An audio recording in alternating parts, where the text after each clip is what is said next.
வணக்கம் உங்கள் அனைவரையும் ஆயுத நிகழ்ச்சிக்கு அன்போடு வரவேற்கின்றோம். நரேந்திர மோடியுடைய அமைச்சரவை விரிவாக்கப்பட்டுள்ளது. 21 பேர் புதிதாக சேர்க்கப்பட்டுள்ளனர். மெத்த படித்தவர்கள், மக்கள் செல்வாக்கு நிறைந்த தலைவர்கள் இதுல அடக்கம். இதுல பார்த்தீங்கன்னா பாடகர், பிளம்பர், உலக அளவுல சாம்பியன் பட்டம் என்ற விளையாட்டு வீரர் என பலரும் இதுல அடக்கம். மினிமம் கவர்மெண்ட், மேக்சிமம் கவர்னன்ஸ், அதாவது சிறிய அரசாங்கம் சிறந்த சீரிய ஆட்சி என்பதுதான் நரேந்திர மோடி அமைச்சரவை, அதாவது முதல்ல நரேந்திர மோடி அரசாங்கம் பொறுப்பேற்றவுடன் சொல்லப்பட்ட ஒரு விஷயம்.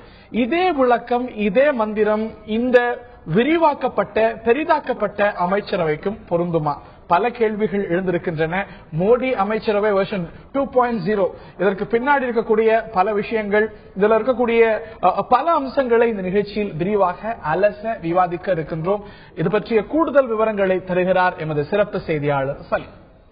45 இருந்த அமைச்சர்களின் எண்ணிக்கை உயர்ந்து 66 மாறி உள்ளது. இதற்கு முக்கிய காரணம் என்ன அப்படின்னு சொல்லி பாஜக வட்டாரங்கள் தெரிவிக்கிறாங்கன்னா, ஒரே நபரிடம் 2 மற்றும் 2ற்கு மேற்பட்ட துறைகள் தன் கைவசம் வைத்திருந்ததுதான் அப்படின்னு சொல்றாங்க. ஒரு உதாரணத்துக்கு திரு அருண்ஜேட்லி அவர்கள் நிதித்துறையும் கையில் வைத்திருந்தார், பாதுகாப்புத்துறையும் கையில் வைத்திருந்தார். இரண்டுமே முக்கியமான துறை.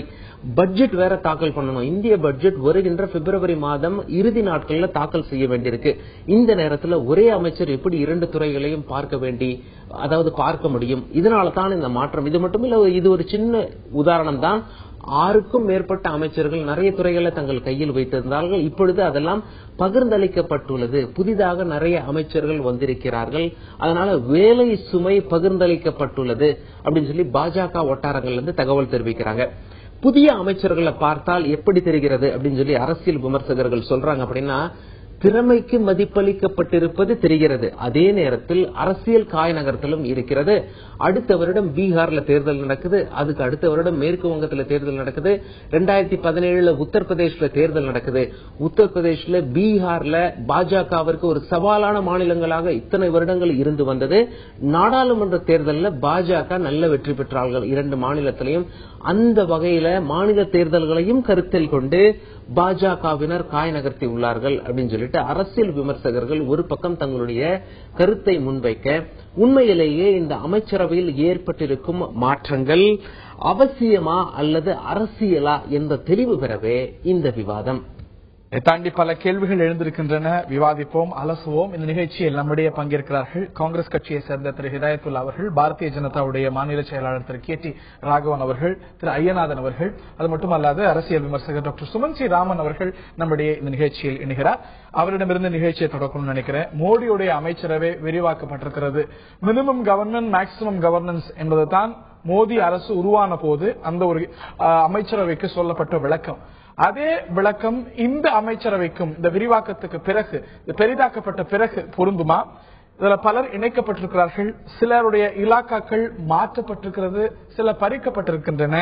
அடிநாதத்தில் இந்த அமைச்சரவை மாற்றம் சொல்லக்கூடிய செய்தியாக நீங்க பார்ப்பது என்ன டாக்டர் சுமன்? ஓகே, இதை 2 விதத்துல நம்ம பார்க்கலாங்க. ஒன்னு மினிமம் கவர்மெண்ட் மேக்சிமம் கவர்னன்ஸ் அப்படின்னு அவர் சொன்னதை குறைந்த அளவு அமைச்சர்களை வச்சுக்கிட்டு நான் அரசாங்கம் நடத்த போறோம் அப்படின்னு அவர் சொன்ன அர்த்தமாக நான் புரிந்து கொள்ளவில்லை. அவர் இந்த பியூரோகிராசி, ஒவ்வொரு இடத்துலயும் நம்ம போய் ஒரு ஃபைலுக்கு ஒரு 20 பேர் கையெழுத்து போடணும், அதெல்லாம் குறைக்கிறது அப்படிங்கறது தான் அது ஒரு எண்ணமாக மினிமம் கவர்மெண்ட் மேக்சிமம் கவர்னன்ஸ் அந்த எண்ணத்தோட தான் அவர் சொல்லியிருக்காரே தவிர, இந்த 20 பேர் எக்ஸ்ட்ரா இருக்கிறதுனால பெரிய ஒரு பாதிப்பு ஏற்படும் அப்படிங்கறது நான் நினைக்கல. அதே சமயத்துல ஒரு சிக்னல், அதாவது முதல்ல என்ன சொன்னாங்க அப்படின்னாக்க, சில மினிஸ்ட்ரிஸ் நாங்க ஒன்னா சேர்த்து கோஆர்டினேஷன் 3 காரணங்களுக்காக. ஒன்னு பெட்டர் கோஆர்டினேஷன், ஒருங்கிணைப்பு நல்லா இருக்கும். 2வது செலவு குறைக்கிறதுக்கான வாய்ப்பு இருக்கும். 3வது எபிஷியன்சி அதிகமா இருக்கும். இந்த காரணங்களுக்காக சில மினிஸ்ட்ரிஸ் நாங்க கிளப் பண்ண போறோம் அப்படின்னாங்க. அது நடக்கல.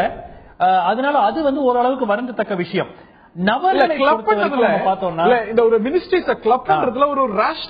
நினைக்கிறீங்களா? நிதியும் ஒரு ராணுவமும் ஒரு அமைச்சர்கிட்ட கொடுக்கப்பட்டது, ரெண்டுத்தையும் கிளப் பண்றதுக்கான என்ன காரணிகள் இருந்தது அப்படின்னு தெரியல. இல்ல அது ஒர்க் அவுட் ஆகல. 2 மினிஸ்ட்ரி நான் சொல்லல. இல்ல அதாவது சில இப்ப கம்பெனி அஃபேர்ஸ், பைனான்ஸ் போன்ற மினிஸ்ட்ரிஸ் வந்து ஒரு அளவுக்கு இன்டகிரேட்டடா இருக்கணும் அப்படிங்கிற மாதிரி. நான் ஒரே நபர்கிட்ட கொடுக்கப்பட்ட 2 அமைச்சரவையை பத்தி நான் பேசவே இல்லை. ஐ எம் டாக்கிங் அபவுட் அந்த எந்த துறைகளை ஒன்று சேர்த்து இப்ப ஒரு உதாரணத்துக்கு பவர் மினிஸ்ட்ரியும் கோல் மினிஸ்ட்ரியும் பியூஷ் கோயலிடம் இருக்கிறது. இது வந்து ஒரு நேச்சுரலி ஒரு 2 ஒன்று சேர்த்து வைக்கப்பட வேண்டிய ஒரு விஷயங்கள். பட் நபர்களுக்கு வருவோம். நபர்களை பொறுத்த வரைக்கும் திரு மனோகர் பாரிக்கர், திரு சுரேஷ் பிரபு, இந்த 2 எக்ஸெப்ஷன். ஓரளவுக்கு திரு ஜெயந்த் சின்ஹா அவரை பத்தி வந்து அவர் பெரிய ஒரு படிப்பு இருக்கிறது, இன்டர்நேஷனல் லெவல்ல ஒர்க் பண்ண எக்ஸ்பீரியன்ஸ் இருக்கு. ஆனா அவருக்கு அட்மினிஸ்ட்ரேட்டிவ் எக்ஸ்பீரியன்ஸ் கிடையாது. முதல் முறையாக ஒரு அட்மினிஸ்ட்ரேட்டிவ் ரோல்ல வராரு. அது எப்படி பண்ண போறாருன்னு தெரியாது. ஆனால் திரு மனோகர் பாரிக்கர் ஒரு ட்ரைட் அண்ட் டெஸ்டட் பர்சன், எல்லாரும் பிளஸ் மிகவும் நேர்மையானவர். சுரேஷ் பிரபு அதே போன்று. இந்த 3 பேரை தவிர பாத்தீங்கன்னா பெரும்பாலான அமைச்சர்கள் வந்து பல மற்ற காரணங்கள், அதாவது அவர்களுடைய அரசியல் செல்வாக்காக இருக்கட்டும், ஜாதி அடிப்படையிலாக இருக்கட்டும், அந்தந்த ரீஜன்ஸ்ல இப்போ பீகார் எலெக்ஷனுக்கு போகுது, அதனால பீகார்ல கொஞ்சம் செல்வாக்கு அதிகமாக இருக்கிறவர்களாகட்டும், இந்த மாதிரி காரணங்களுக்கு தான் அமைச்சர்களாக ஆக்கப்பட்டிருக்கிறார்களோ அப்படின்னு ஒரு சந்தேகம் இருக்கு. அதுதான் கொஞ்சம் வருந்தத்தக்க விஷயமே தவிர, இது வந்து மினிமம் இந்த 20 பேர் சேர்த்ததுனால வந்து ஒரு பெரிய தவறுன்னு சொல்ல முடியாது. மன்மோகன் சிங்குடைய ஆட்சியில ஒரு காலத்துல 77-80 அமைச்சர்கள் இருந்தாங்க. அதனால வந்து இது அந்த ஒரு காரணத்தை வச்சு குறை கூற முடியாது. ஆனால் நீங்கள் சொல்வது ஒரு வருத்தம் என்னவென்றால், அதிக திறமையுடன் இன்னும் மனோகர் பாரிக்கர் போன்றோ, சுரேஷ் பிரபு போன்றோ, ஜெயந்த் சின்ஹா போன்றோ இன்னும் ஒரு 4-5 பேரை சேர்த்திருக்கலாமே அப்படிங்கிற ஒரு ஆதங்கம் தான் இருக்கிறதுன்னு சொல்லணும். ரைட். அரசியல், ஜாதி, மெரிட், பல காரணிகள் இதுல இருந்திருக்கின்றன. இப்பயும் கூட இது ஒரு மினிமம் கவர்மெண்ட், மேக்ஸிமம் கவர்னன்ஸ் அப்படிங்கிற ஒரு இலக்கணம் பொருந்தி இருக்கக்கூடிய விஷயமாகவே நீங்கள் பார்ப்பதா நான் புரிஞ்சுக்கிறேன். அவர் சொன்னாலும் கூட திரு ராகவன், நாங்க இவ்வளவு அமைச்சர்களை தான் வச்சிருக்கோம். ஜவஹர்லால் நேருவுக்கு பிறகு குறைவான அமைச்சர்கள் கொடுத்து தேவையில்லாத விஷயங்கள்லாம் செய்யாத ஒரு விஷயமாகத்தான் உங்களுடைய ஒவ்வொரு செய்தி தொடர்பாளரும் மினிமம் கவர்மெண்ட், மேக்ஸிமம் கவர்னன்ஸ் அப்படின்னு சொல்லும் பொழுது விளக்கமாக கொடுத்தாங்க. இன்னைக்கும் அந்த ஒரு பெயர் பொருந்தி இருக்கிறது, அந்த ஒரு இலக்கணம் 21 பேரை சேர்த்த பிறகும் பொருந்தி இருக்கிறதா நீங்க நினைக்கிறீங்களா? முதல்ல இந்த மினிமம் கவர்மெண்ட் அப்படின்னு சொல்லும் பொழுது it does not mean small government. ரெண்டுத்துக்கும் வித்தியாசம் இருக்கு. ஸ்மால் கவர்மெண்ட்டுக்கு அர்த்தம் வேற, மினிமம் கவர்மெண்ட்டுக்கு அர்த்தம் வேற. இந்த இடத்துல நீங்க ரெஃபர் பண்ணும்போது சிறிய அளவிலான அந்த கட்டத்துல இவ்வளவு அமைச்சர்கள் தான் இருக்காங்க. பாத்தீங்கன்னா 44 அமைச்சர்கள் தான் இருக்காங்க. மன்மோகன் சிங் ஆட்சியில 80 பேர் இருந்தாங்க. அப்படிங்கிற மினிமம் கவர்னன்ஸோட டெஃபினிஷன் நான் சொல்லிட்டு இருக்கிறேன் இப்போ. அதே மாதிரி அதனால இப்ப வந்து ஸ்மால் கவர்மெண்ட் கிடையாது, இட் இஸ் மினிமம் கவர்மெண்ட்.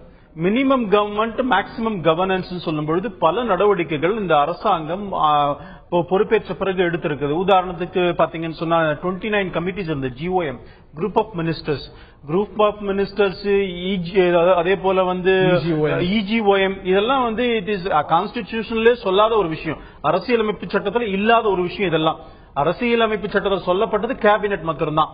ஆனா அவங்களுடைய காங்கிரஸ் அரசாங்கம் GOM எல்லாம் போட்டுட்டு இருந்தது.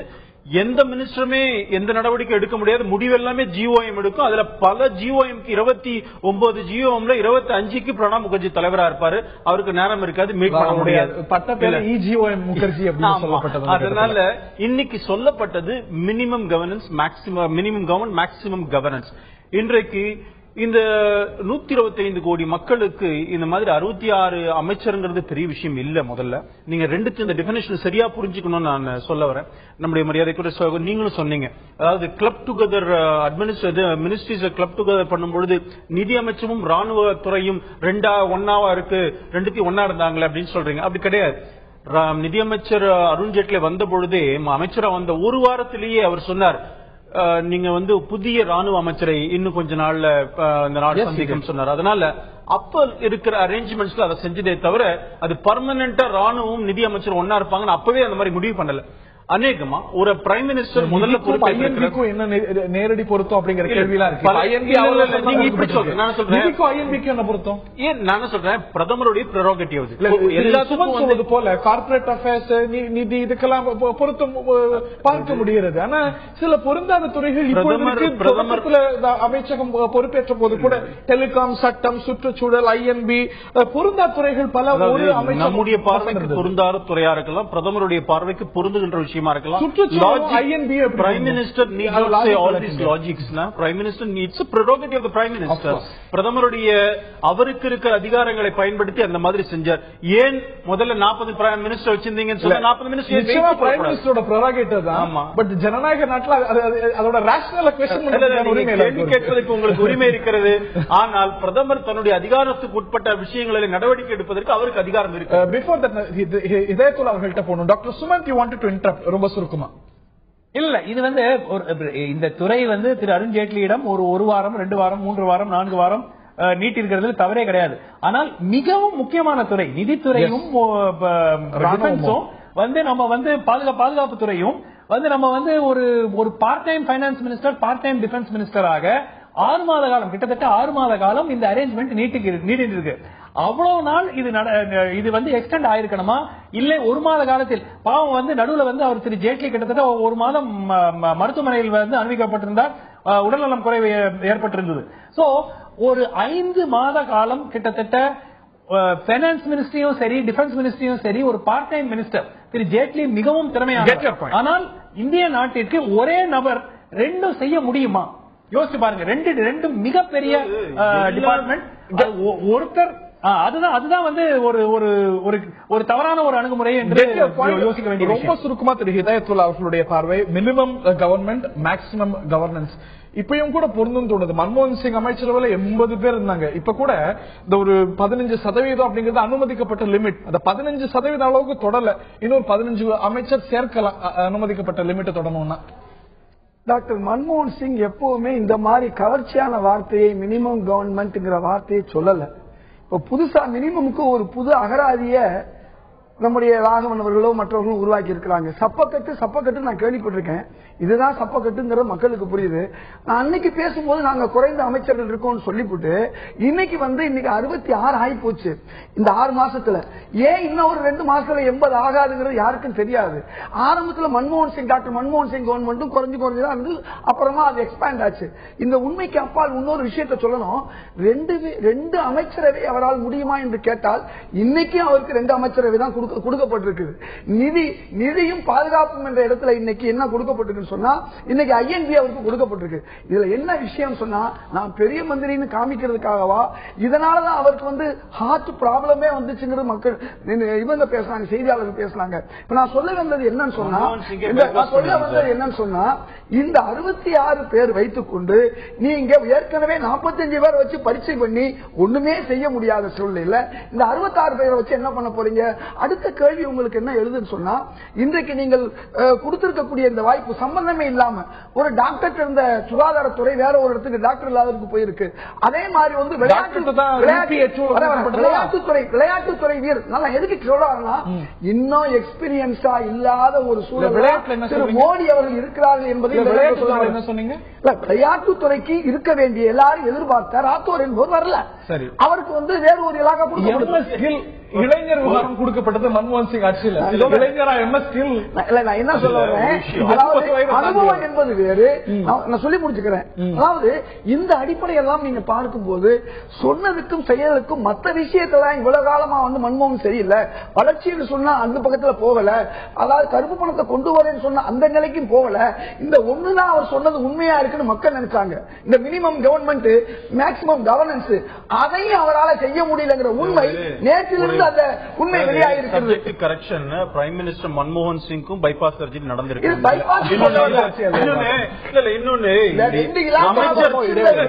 நல்ல எக்கானமிஸ்ட் தான் மன்மோகன் சிங். என்ன நடந்தது இந்த நாட்டில் பொருளாதாரம் அதை பத்தி நம்ம பேசுவோம். ரைட், ஒரு சிறிய இடைவெளி எடுத்துக் கொண்டிருக்கிறது. திரு ஐயநாதன் அவர்களுடைய முதற்கட்ட பார்வையை கேட்கணும். தென் மாநிலங்கள் இந்த அமைச்சரவை விரிவாக்கத்திலும் புறக்கணிக்கப்பட்டிருக்கிறதா? நரேந்திர மோடி அமைச்சரவை விரிவாக்கப்பட்டிருக்கிறது. சிறிய அரசு, சிறந்த ஆட்சி, மினிமம் கவர்மெண்ட் மேக்சிமம் கவர்னன்ஸ் என்ற ஒரு விமர்சனம் ஒரு மந்திரம் இந்த விரிவாக்கப்பட்ட அமைச்சரவைக்கும் பொருந்துமா? தென் மாநிலங்கள் புறக்கணிக்கப்பட்டிருக்கிறதா? மேலும் பல கேள்விகள் எழுந்திருக்கின்றன. இதையெல்லாம் தான் இந்த நிகழ்ச்சியில் விரிவாக பார்த்து வருகின்றோம். திரு ஐயநாதன், உங்களுடைய முதற்கட்ட பார்வையை தெரிஞ்சுக்க விரும்புகிறேன். நிறைய டெக்னோகிராட்ஸ் இருந்திருக்கிறார்கள், குறிப்பாக சுரேஷ் பிரபு, மனோகர் பரிக்கர், ஜெயந்த் சின்ஹா உள்ளிட்ட டெக்னோகிராட்ஸ், நிறைய சாதிய பின்புலம் இருக்கக்கூடிய ஒரு பொலிட்டிக்கல் தலைவர்கள் எல்லாம் கலந்த ஒரு கலவையாக மோடி அமைச்சரவை விரிவாக்கம் பார்க்கப்படுகிறது. இது சார்ந்த உங்களுடைய முதற்கட்ட பார்வை போட்டிருக்கிற மாதிரி இது அரசியலா அவசியமானு கேட்டிருக்கீங்க. ரெண்டும் தான். ஒண்ணு வந்துட்டு நம்ம எல்லாரும் பொதுவா ஒத்துக்கிறோம். திரு ராகுவனோடு அவர்கள் நான் பெரிதும் ஒத்து போகின்றேன். ஒரு பிரதமருடைய தனித்த உரிமை, தனது அமைச்சரவை எந்த அளவிற்கு இருக்க வேண்டும், யாரெல்லாம் சேர்க்கப்பட வேண்டும் என்பது. பொதுவாக நமது நாட்டை பொறுத்த வரைக்கும் பாத்தீங்கன்னா பொலிட்டிக்கல் கம்பல்ஷன் இருக்கும், அது இங்க இருக்கு. அதே மாதிரி மத்த கம்பல்ஷன்ஸ் நீங்க சொன்ன மாதிரி ஜாதி, மாநிலங்கள் போன்றவையெல்லாம் இருக்கும். அரசியல் இந்த நெருக்கடி என்பது மட்டுமின்றி RSSக்கும் கொடுக்கும் இல்லையா, எங்களுடைய ஆட்கள் இத்தனை பேர் இருக்கணும்ட்டு, அதெல்லாம் கூட இதில் இருக்கின்றது. நீங்க இப்ப அந்த RSS அப்படின்றதுடைய பங்கு நிறைய இருக்கு. நீங்க பாத்தீங்க அப்படின்னா யாரு இன்னைக்கு வந்துட்டு ஹரியானாவுடைய முதல்வராக தேர்ந்தெடுக்கப்பட்டவர் யாரு அப்படின்னா யாருக்குமே தெரியாது. ஆனா அவர் ஒருத்தர் எடுத்தாந்து வைக்கிறாங்க. அதே மாதிரி இந்த அமைச்சரவையிலும் பல பேர் இருக்கலாம். அது ராகவனுக்கு நல்லா தெரியும், அவர் விளக்குவாரு. இதுல முக்கியமா நான் அதை ஏன் சொல்றேன் அப்படின்னா, ராகவன் சொன்னாரு இந்த மினிமம் கவர்மெண்ட் மேக்சிமம் கவர்னன்ஸ் விளக்க போகும்போது அவர் என்ன சொன்னாரு, இந்த economically empowered group of ministers, அப்புறம் வந்துட்டு இந்த குரூப் ஆஃப் மினிஸ்டர்ஸ், இந்த பிளானிங் கமிஷன், இதெல்லாம் வந்துட்டு அன்கான்ஸ்டிடியூஷனல், இதெல்லாம் கான்ஸ்டிடியூஷன்ல இல்லாதது அப்படின்னாரு. இப்ப RSS தலையீடு இருக்குது, அது என்னது கான்ஸ்டிடியூஷனலா? நீங்க சோனியா காந்தி இல்ல, நீங்க சோனியா காந்தியை வந்துட்டு ஒரு எக்ஸ்ட்ரா கான்ஸ்டிடியூஷனல் அத்தாரிட்டியான நீங்க கேட்டீங்க. அடிப்படையில் அதாவது சொன்னாங்களே பேப்பர்லயே அவங்க வெளியிட்டாங்க. நாங்க வந்துட்டு RSS வெளியிட்டாங்க. நாங்க வந்துட்டு இந்த மாதிரி ஒரு கோஆர்டினேஷன் கமிட்டி மாதிரி வச்சுக்கிட்டு எந்தெந்த துறையில என்னென்ன செய்யணும் அப்படின்றத நாங்க செஞ்சுக்கிட்டு எல்லாரும் அமைச்சரா நியமிங்க அப்படின்னு நாங்க தான் டிக்டாட் கொடுக்கிறோம் RSS சொல்லியிருக்கிறதா, பிஜேபி அதை தான் கேட்கிறோம்னு சொல்லியிருக்காங்க. It is factual. பல நிகழ்ச்சிகள்ல கூட நம்மளுடைய ராகவன் அவர்கள் வந்துட்டு அதை ஒப்புக்கொண்டிருக்கிறாரு. நாங்கள்லாம் ரெண்டு தான், எங்களை பிரிச்சு பார்க்கலாம் முடியாதுன்னு. நான் ஏன் நான் சொல்றேன் அப்படின்னம்னா, இப்ப ஒரு எம்பவர்டு குரூப் ஆஃப் மினிஸ்டர்ன்றதெல்லாம் கான்ஸ்டிடியூஷன்ல கிடையாது, ஆனா அவங்க வச்சுக்கிட்டாங்க அப்படின்னா இது என்ன கான்ஸ்டிடியூஷனா? அப்படி ஒண்ணும் இல்ல. மக்கள் தேர்ந்தெடுத்தது பாஜக அரசு. பாஜக அரசு எப்படிப்பட்டதா இருக்கணும் அப்படின்றத நம்ம பார்ப்போம். இந்த பாஜக அரசு என்ன தரும் அப்படின்றத நம்ம பார்ப்போம். ஆனா வேற ஒரு அமைப்பு வெளியில இருந்துட்டு இதுக்கு வந்துட்டு இதெல்லாம் செய்யு, இதெல்லாம் சொல்லுங்க அப்படின்னு சொல்லும் போது அப்ப அந்த இடம் என்னது? கான்ஸ்டிடியூஷன். அதாவதுங்க, வெளியில இருந்தெல்லாம் சொல்ல வேண்டாம். அந்த நாட்டுடைய பிரதமரே RSS காரர் தான், அது மறுக்கிறதுக்கு ஒண்ணும் கிடையாது. RSS உடைய முழு நேர ஊழியராக பிரச்சாரக்காக இருந்தவர். இன்னைக்கு மத்திய அமைச்சரவையில் இருக்கிற 65 பேர்ல குறைஞ்சபட்சம் 60 பேர் RSS தொடர்பு இருக்கு. RSSல இருந்தவங்க இருக்கிறவங்க. அதுதான் சொல்லுவார், அவர் தான் சப்ஸ்டான்ஷியேட் பண்ணணும். அதாவது RSS எங்களுக்கும் RSSக்கும் சிந்தனா ரீதியாக ஒரே சிந்தனைகளை இருக்கிறவங்க நாங்க. அதனால எங்களுக்கு அதுல ஒன்னும் நீங்க RSS நீங்க பிராண்ட் பண்றீங்களா, தாராளமா we are proud to accept that we have relationship with RSS. I don't mind it. ஒரு டென்ஷன் பத்தி இயக்கியது போல ஹெட்கேவார் பவன் உங்களை இயக்குகிறது அப்படிங்கிற ஒரு குற்றச்சாட்டு பெருமையா ஏத்துக்கிறீங்க. எதிர்கட்சிகள் குற்றச்சாட்டு இப்படித்தானே சொல்லுவாங்க. சொல்லட்டும், பெருமையா பாருங்க அப்படிங்கும்போது இல்ல அது தவறான. அதாவதுங்க, இந்த பாரதிய ஜனதா கட்சியை இயக்குவது பாரதிய ஜனதா கட்சியுடைய பார்லிமெண்டரி போர்டு, அகில இந்திய செயற்குழு, அகில இந்திய பொதுக்குழு அல்ல அப்படின்னு உறுதியா சொல்றேன். தேவையும் இல்ல. நாக்பூர் என்றைக்கும் அதை செஞ்சதில்ல, தேவையும் இல்ல. நாக்பூருடைய அந்த சிந்தனைகள் அத்தனையும் ஒருங்கிணைந்த அமைச்சர்கள் உள்ள இருக்கிறோம் நாங்க எல்லாருமே. கேன் யூ சே பிஜேபிக்கும் இப்ப எனக்கு ராகவனுக்கும் RSS சம்பந்தம் இல்லன்னு சொல்ல முடியுமா? கண்டிப்பா இருக்கு. எல்லா இடத்துலயும் எங்களுக்கு சம்பந்தம் உண்டு. இதை நாங்க மறைக்க வேண்டிய அவசியம் இல்ல. ஒண்ணு. இன்னொரு விஷயம், எங்களுக்கு பாரதிய ஜனதா கட்சியை பொறுத்த வரைக்கும் இன்றைக்கு பிரைம் மினிஸ்டர் அது எல்லா நடவடிக்கைகளும் அவர் எடுக்கிறார். கடந்த காலங்கள் மாதிரி மன்மோகன் சிங் இருந்தார். நீங்க அவருடைய செக்ரட்டரிஸே புத்தகம் எழுதும் பொழுது சொன்னார், மன்மோகன் சிங்க்கு தெரியாமையே பல அமைச்சர்கள் நியமிக்கப்பட்டார்கள் என்று ஒரு குற்றச்சாட்டே வந்தது. அந்த மாதிரி நரேந்திர மோடி சொல்ல முடியாது. நீங்க கண்டிப்பா ஃபுல் கண்ட்ரோல் இந்த அரசாங்கத்தின் மீது முழு கட்டுப்பாடை பிரதமர் வைத்திருக்கிறார். அதனால அவர் முடிவு எடுக்கிறார். அதனால விஷயம் சகோதரர் ராகவன் ரொம்ப தெளிவா அவர் ஒப்புக்கொண்டார். 65 பேர்ல 60 பேர் RSS காரன் ஒத்துக்கிட்டாரு. அது மட்டுமல்ல, இதுக்கு நாக்பூருக்கு நீங்க போக வேண்டியதில்லை. நாக்பூர் டெல்லியில இருக்குது. ஏற்கனவே RSS தலைவரை என்ன சொன்னாரு? அந்த 66 பேர் பெரும்பாலும் மக்களால் தேர்ந்தெடுக்கப்பட்டவர்கள். மக்களால் தேர்ந்தெடுக்கப்பட்டவர்களா இல்லையா என்பது இன்னைக்கு பேச்சல்ல. RSS உடைய முழுமையான அந்த சித்தாந்தம் தான் இன்னைக்கு இவ்வளவு நடக்கிறது. ஒரு சின்ன உதாரணம், இன்னைக்கு தாழ்த்தப்பட்ட மக்களும் இன்னைக்கு பல ஜாதி பிற்படுத்தப்பட்ட மக்களும் ரெப்ரசன்டேஷன் கொடுக்கப்படவில்லை என்று இன்னைக்கு பத்திரிகை தெளிவா சொல்லுது. அதுல உண்மையான ஒரு செய்தி என்ன, 66 அமைச்சர்கள் 2 பேர் தான் சிறுபான்மை. இதுக்கு என்ன காரணம் அப்படின்னு சொன்னா, இந்தியாவுல பாரதிய ஜனதா ஆளக்கூடிய 8+1 மாநிலங்களில் 150 அமைச்சர்கள் ஒரே ஒரு அமைச்சர் தான் முஸ்லீம் அமைச்சர். 1400 எம்எல்ஏக்கள் சேர்க்கப்பட்டிருக்கிறார். உங்களுக்கு விலங்கலையா? 2 பேர் சொன்னேன்.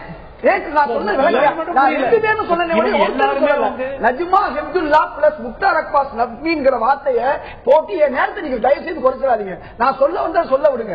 ராகவனுக்கு கொடுத்த அந்த வாய்ப்பு எனக்கு சொல்ல விடுங்க. நான் என்ன சொல்றேன், நான் 2 பேரும் சொன்னேன். அதுல நக்வியும் இருக்கார் என்பது உங்களுக்கு புரியலன்னா மக்களுக்கு புரியுது. அதனால 1400 சட்டமன்ற உறுப்பினர்கள் வெறும் 22 பேர் தான் முஸ்லீம் சட்டமன்ற உறுப்பினர். நான் சொல்றது பிசியும் இப்படித்தான், எஸ்சியும் இப்படித்தான். இருந்தாலும் ஒரு வித்தியாசமாக பத்திரிகையில் வந்த செய்தியை நான் உங்களுக்கு சொல்லி ஆக வேண்டும். ஆக ரொம்ப தெளிவா சொல்லப்பட்டிருக்கு. அதே நேரத்தில் பிஜேபி அல்லாத மாநிலங்கள்ல ஏறத்தாழ 13 விழுக்காடு சட்டமன்ற உறுப்பினர்களும் 16 விழுக்காடு அமைச்சர்களும் கொடுக்கப்பட்டிருக்கிறது. ஏறத்தாழ 18 விழுக்காடு அமைச்சர்கள் முஸ்லீம் அமைச்சர்கள் மத்திய அமைச்சரவையில் ஏற்கனவே கொடுக்கப்பட்டது. ஆனால் மோடியுடைய அமைச்சரவையில் 2 தான் கொடுக்கப்பட்டிருக்கு. ஏன் சொல்ல வரேன்னா, ஒரு விஷயம், தமிழ்நாட்டில் ஒரே ஒரு அமைச்சர் கொடுக்கப்பட்டிருக்கு. நான் கேட்கிறேன், கோவாவில் இருக்கக்கூடிய பாரிக்கருக்கு நேற்று ராஜ்யசபா கொடுக்கும் பொழுது ஏன் தமிழ்நாட்டில் இருக்கக்கூடிய பாரதிய ஜனதாவுடைய தலைவர்களுக்கு ஒருத்தருக்கு அவர் அமைச்சராக கூடாது? அப்ப தமிழ்நாடு என்பதும் கேரளா என்பதும் என்ன தென் மாநிலம்? இவருக்கு நான் பதில் சொல்லணும். என்ன சொல்றேன், நஜ்மா அப்துல்லாவும் முக்தார் அப்பாஸ் நக்வியும் இஸ்லாமியர் என்பதற்காக எங்களுடைய முக்கியமான தலைவர்கள் நன்றாக செயல்படுகிறார்கள் அப்படின்னு கொடுத்திருக்கோம். இன்னொன்னு, இவ்வளவு கவலைப்படுறீங்க, இப்ப கூட பிரியங்கா காந்தி வரணும்னு சொல்றீங்க. ஏன் உங்களுடைய நம்ம குலாம் நபி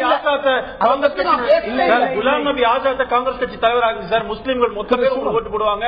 நீங்க ட்ரை பண்றதுதானே அதை? Doctor Sumanth, you have something to add. ஒரு நிமிஷம் 2 விஷயம். ஒண்ணு திரு இதயத்துல்லா சொன்னது இவர்கள் ஆட்சியில் இருப்பவர்கள் பிஜேபி ஒரு கோட் போட்டுக்கிட்டதுனால RSS அந்த அவர்கள் உள் இருக்கும் அந்த RSS திங்கிங் போகாது.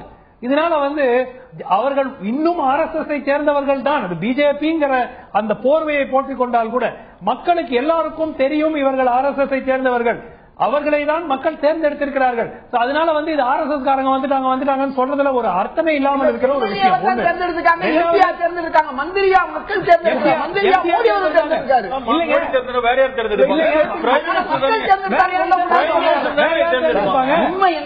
மக்கள் ஏங்க, தேர்ந்தெடுக்கப்பட்ட பெரும்பாலானோர் RSS இயக்கத்தை சேர்ந்தவர்கள் இல்லாட்டி தொடர்புடையவர்கள். அவர்களில் தான் மக்கள் தான் தேர்ந்தெடுத்திருக்காங்க. அவங்க தான் அமைச்சர். தேர்ந்தெடுக்கப்படாதவர்கள் அமைச்சர்கள் ஆக முடியுமா? ஒரு நிமிஷம்.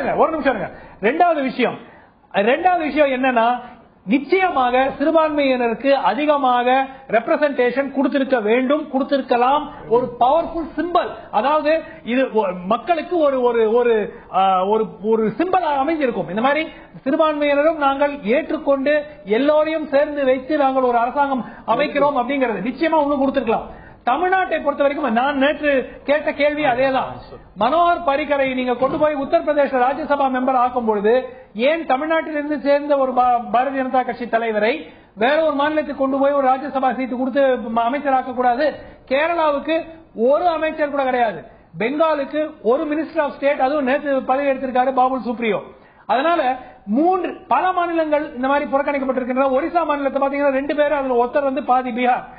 இது எல்லாமே ஒரு ரீஜனல் டிஸ்ட்ரிபியூஷனை பாத்தீங்கன்னா நிச்சயமாக சில மாநிலங்கள் நிச்சயமாக பாதிக்கப்பட்டிருக்கின்றன.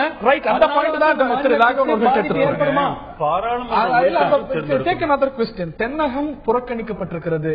மன்மோகன் சிங் ஆட்சியில தென்னகத்தை சேர்ந்த எம்பிக்களுக்கு அமைச்சரவையில கொடுத்த ஒரு முக்கியத்துவத்தை நரேந்திர மோடி அரசாங்கம் கொடுக்கல.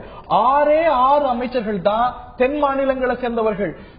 மன்மோகன் சிங் அரசாங்கத்துல 27 பேர் தென் மாநிலங்களை சேர்ந்தவர்கள், அதிலும் 12 பேர் கேபினெட் அமைச்சர்களாக்கப்பட்டார்கள். ஆக தென் மாநிலங்கள் புறக்கணிக்கப்பட்டிருக்கிறது என்றால் இந்த குற்றச்சாட்டை மறுப்பீர்கள்? கண்டிப்பா மறுப்பேன். ஏங்க, அதாவது பாராளுமன்ற உறுப்பினராக வரணும் நீங்க அமைச்சர் ஆகிறதுக்கு. தமிழ்நாடோ கேரளாவோ எந்த அளவுக்கு எதிர்பார்த்த அளவுக்கு அங்கே நமக்கு பாரதிய ஜனதா கட்சிக்கோ தேசிய ஜனநாயக கூட்டணிக்கோ வெற்றி வரல. இப்ப இருக்கிறத வச்சுதான் நேற்று பண்டாரு தத்தாத்ரேய அவர்கள் அமைச்சராக பொறுப்பேற்றிருக்கிறார். தெலுங்கானால இருந்து அவர் தேர்ந்தெடுக்கப்பட்டிருக்கிறார். கடந்த முறை செஞ்சாங்கன்னு சொன்னா தமிழ்நாட்டில் எத்தனை எம்பிக்கள் அவர்கள் இருந்தாங்க, திமுக காங்கிரஸ் சேர்ந்து அது கொடுக்க முடிஞ்சது. நான் என்ன கேட்கிறேன், சரி நான் கேட்கிறேன், இல்லாதவர்களை ராஜ்யசபா ரூட் மூலமா உங்களால அமைச்சராக முடியும் அப்படிங்கும்போது தமிழ்நாட்டுக்கு முக்கியத்துவம் இல்லை என்று தமிழ்நாட்டில இருந்து ஒரு எம்பி இருக்கிறார். அவர் இன்னும் எம்ஓஎஸ் தான் வச்சிருக்கீங்க, ஒரு துறையில இன்னொரு துறைக்கு மாற்றீங்க. அவருக்கு ஏன் கேபினட் கொடுக்க கூடாது?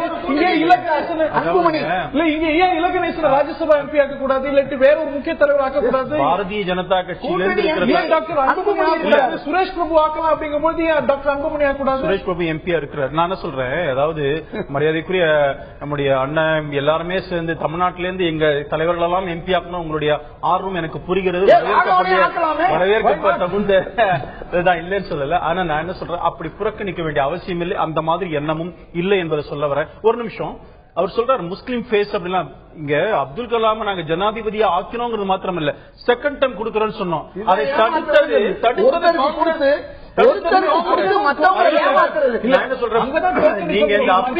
அதாவதுங்க அங்க அப்துல் கலாம் கொடுக்கும் பொழுது நீங்கள் உண்மையிலேயே அதை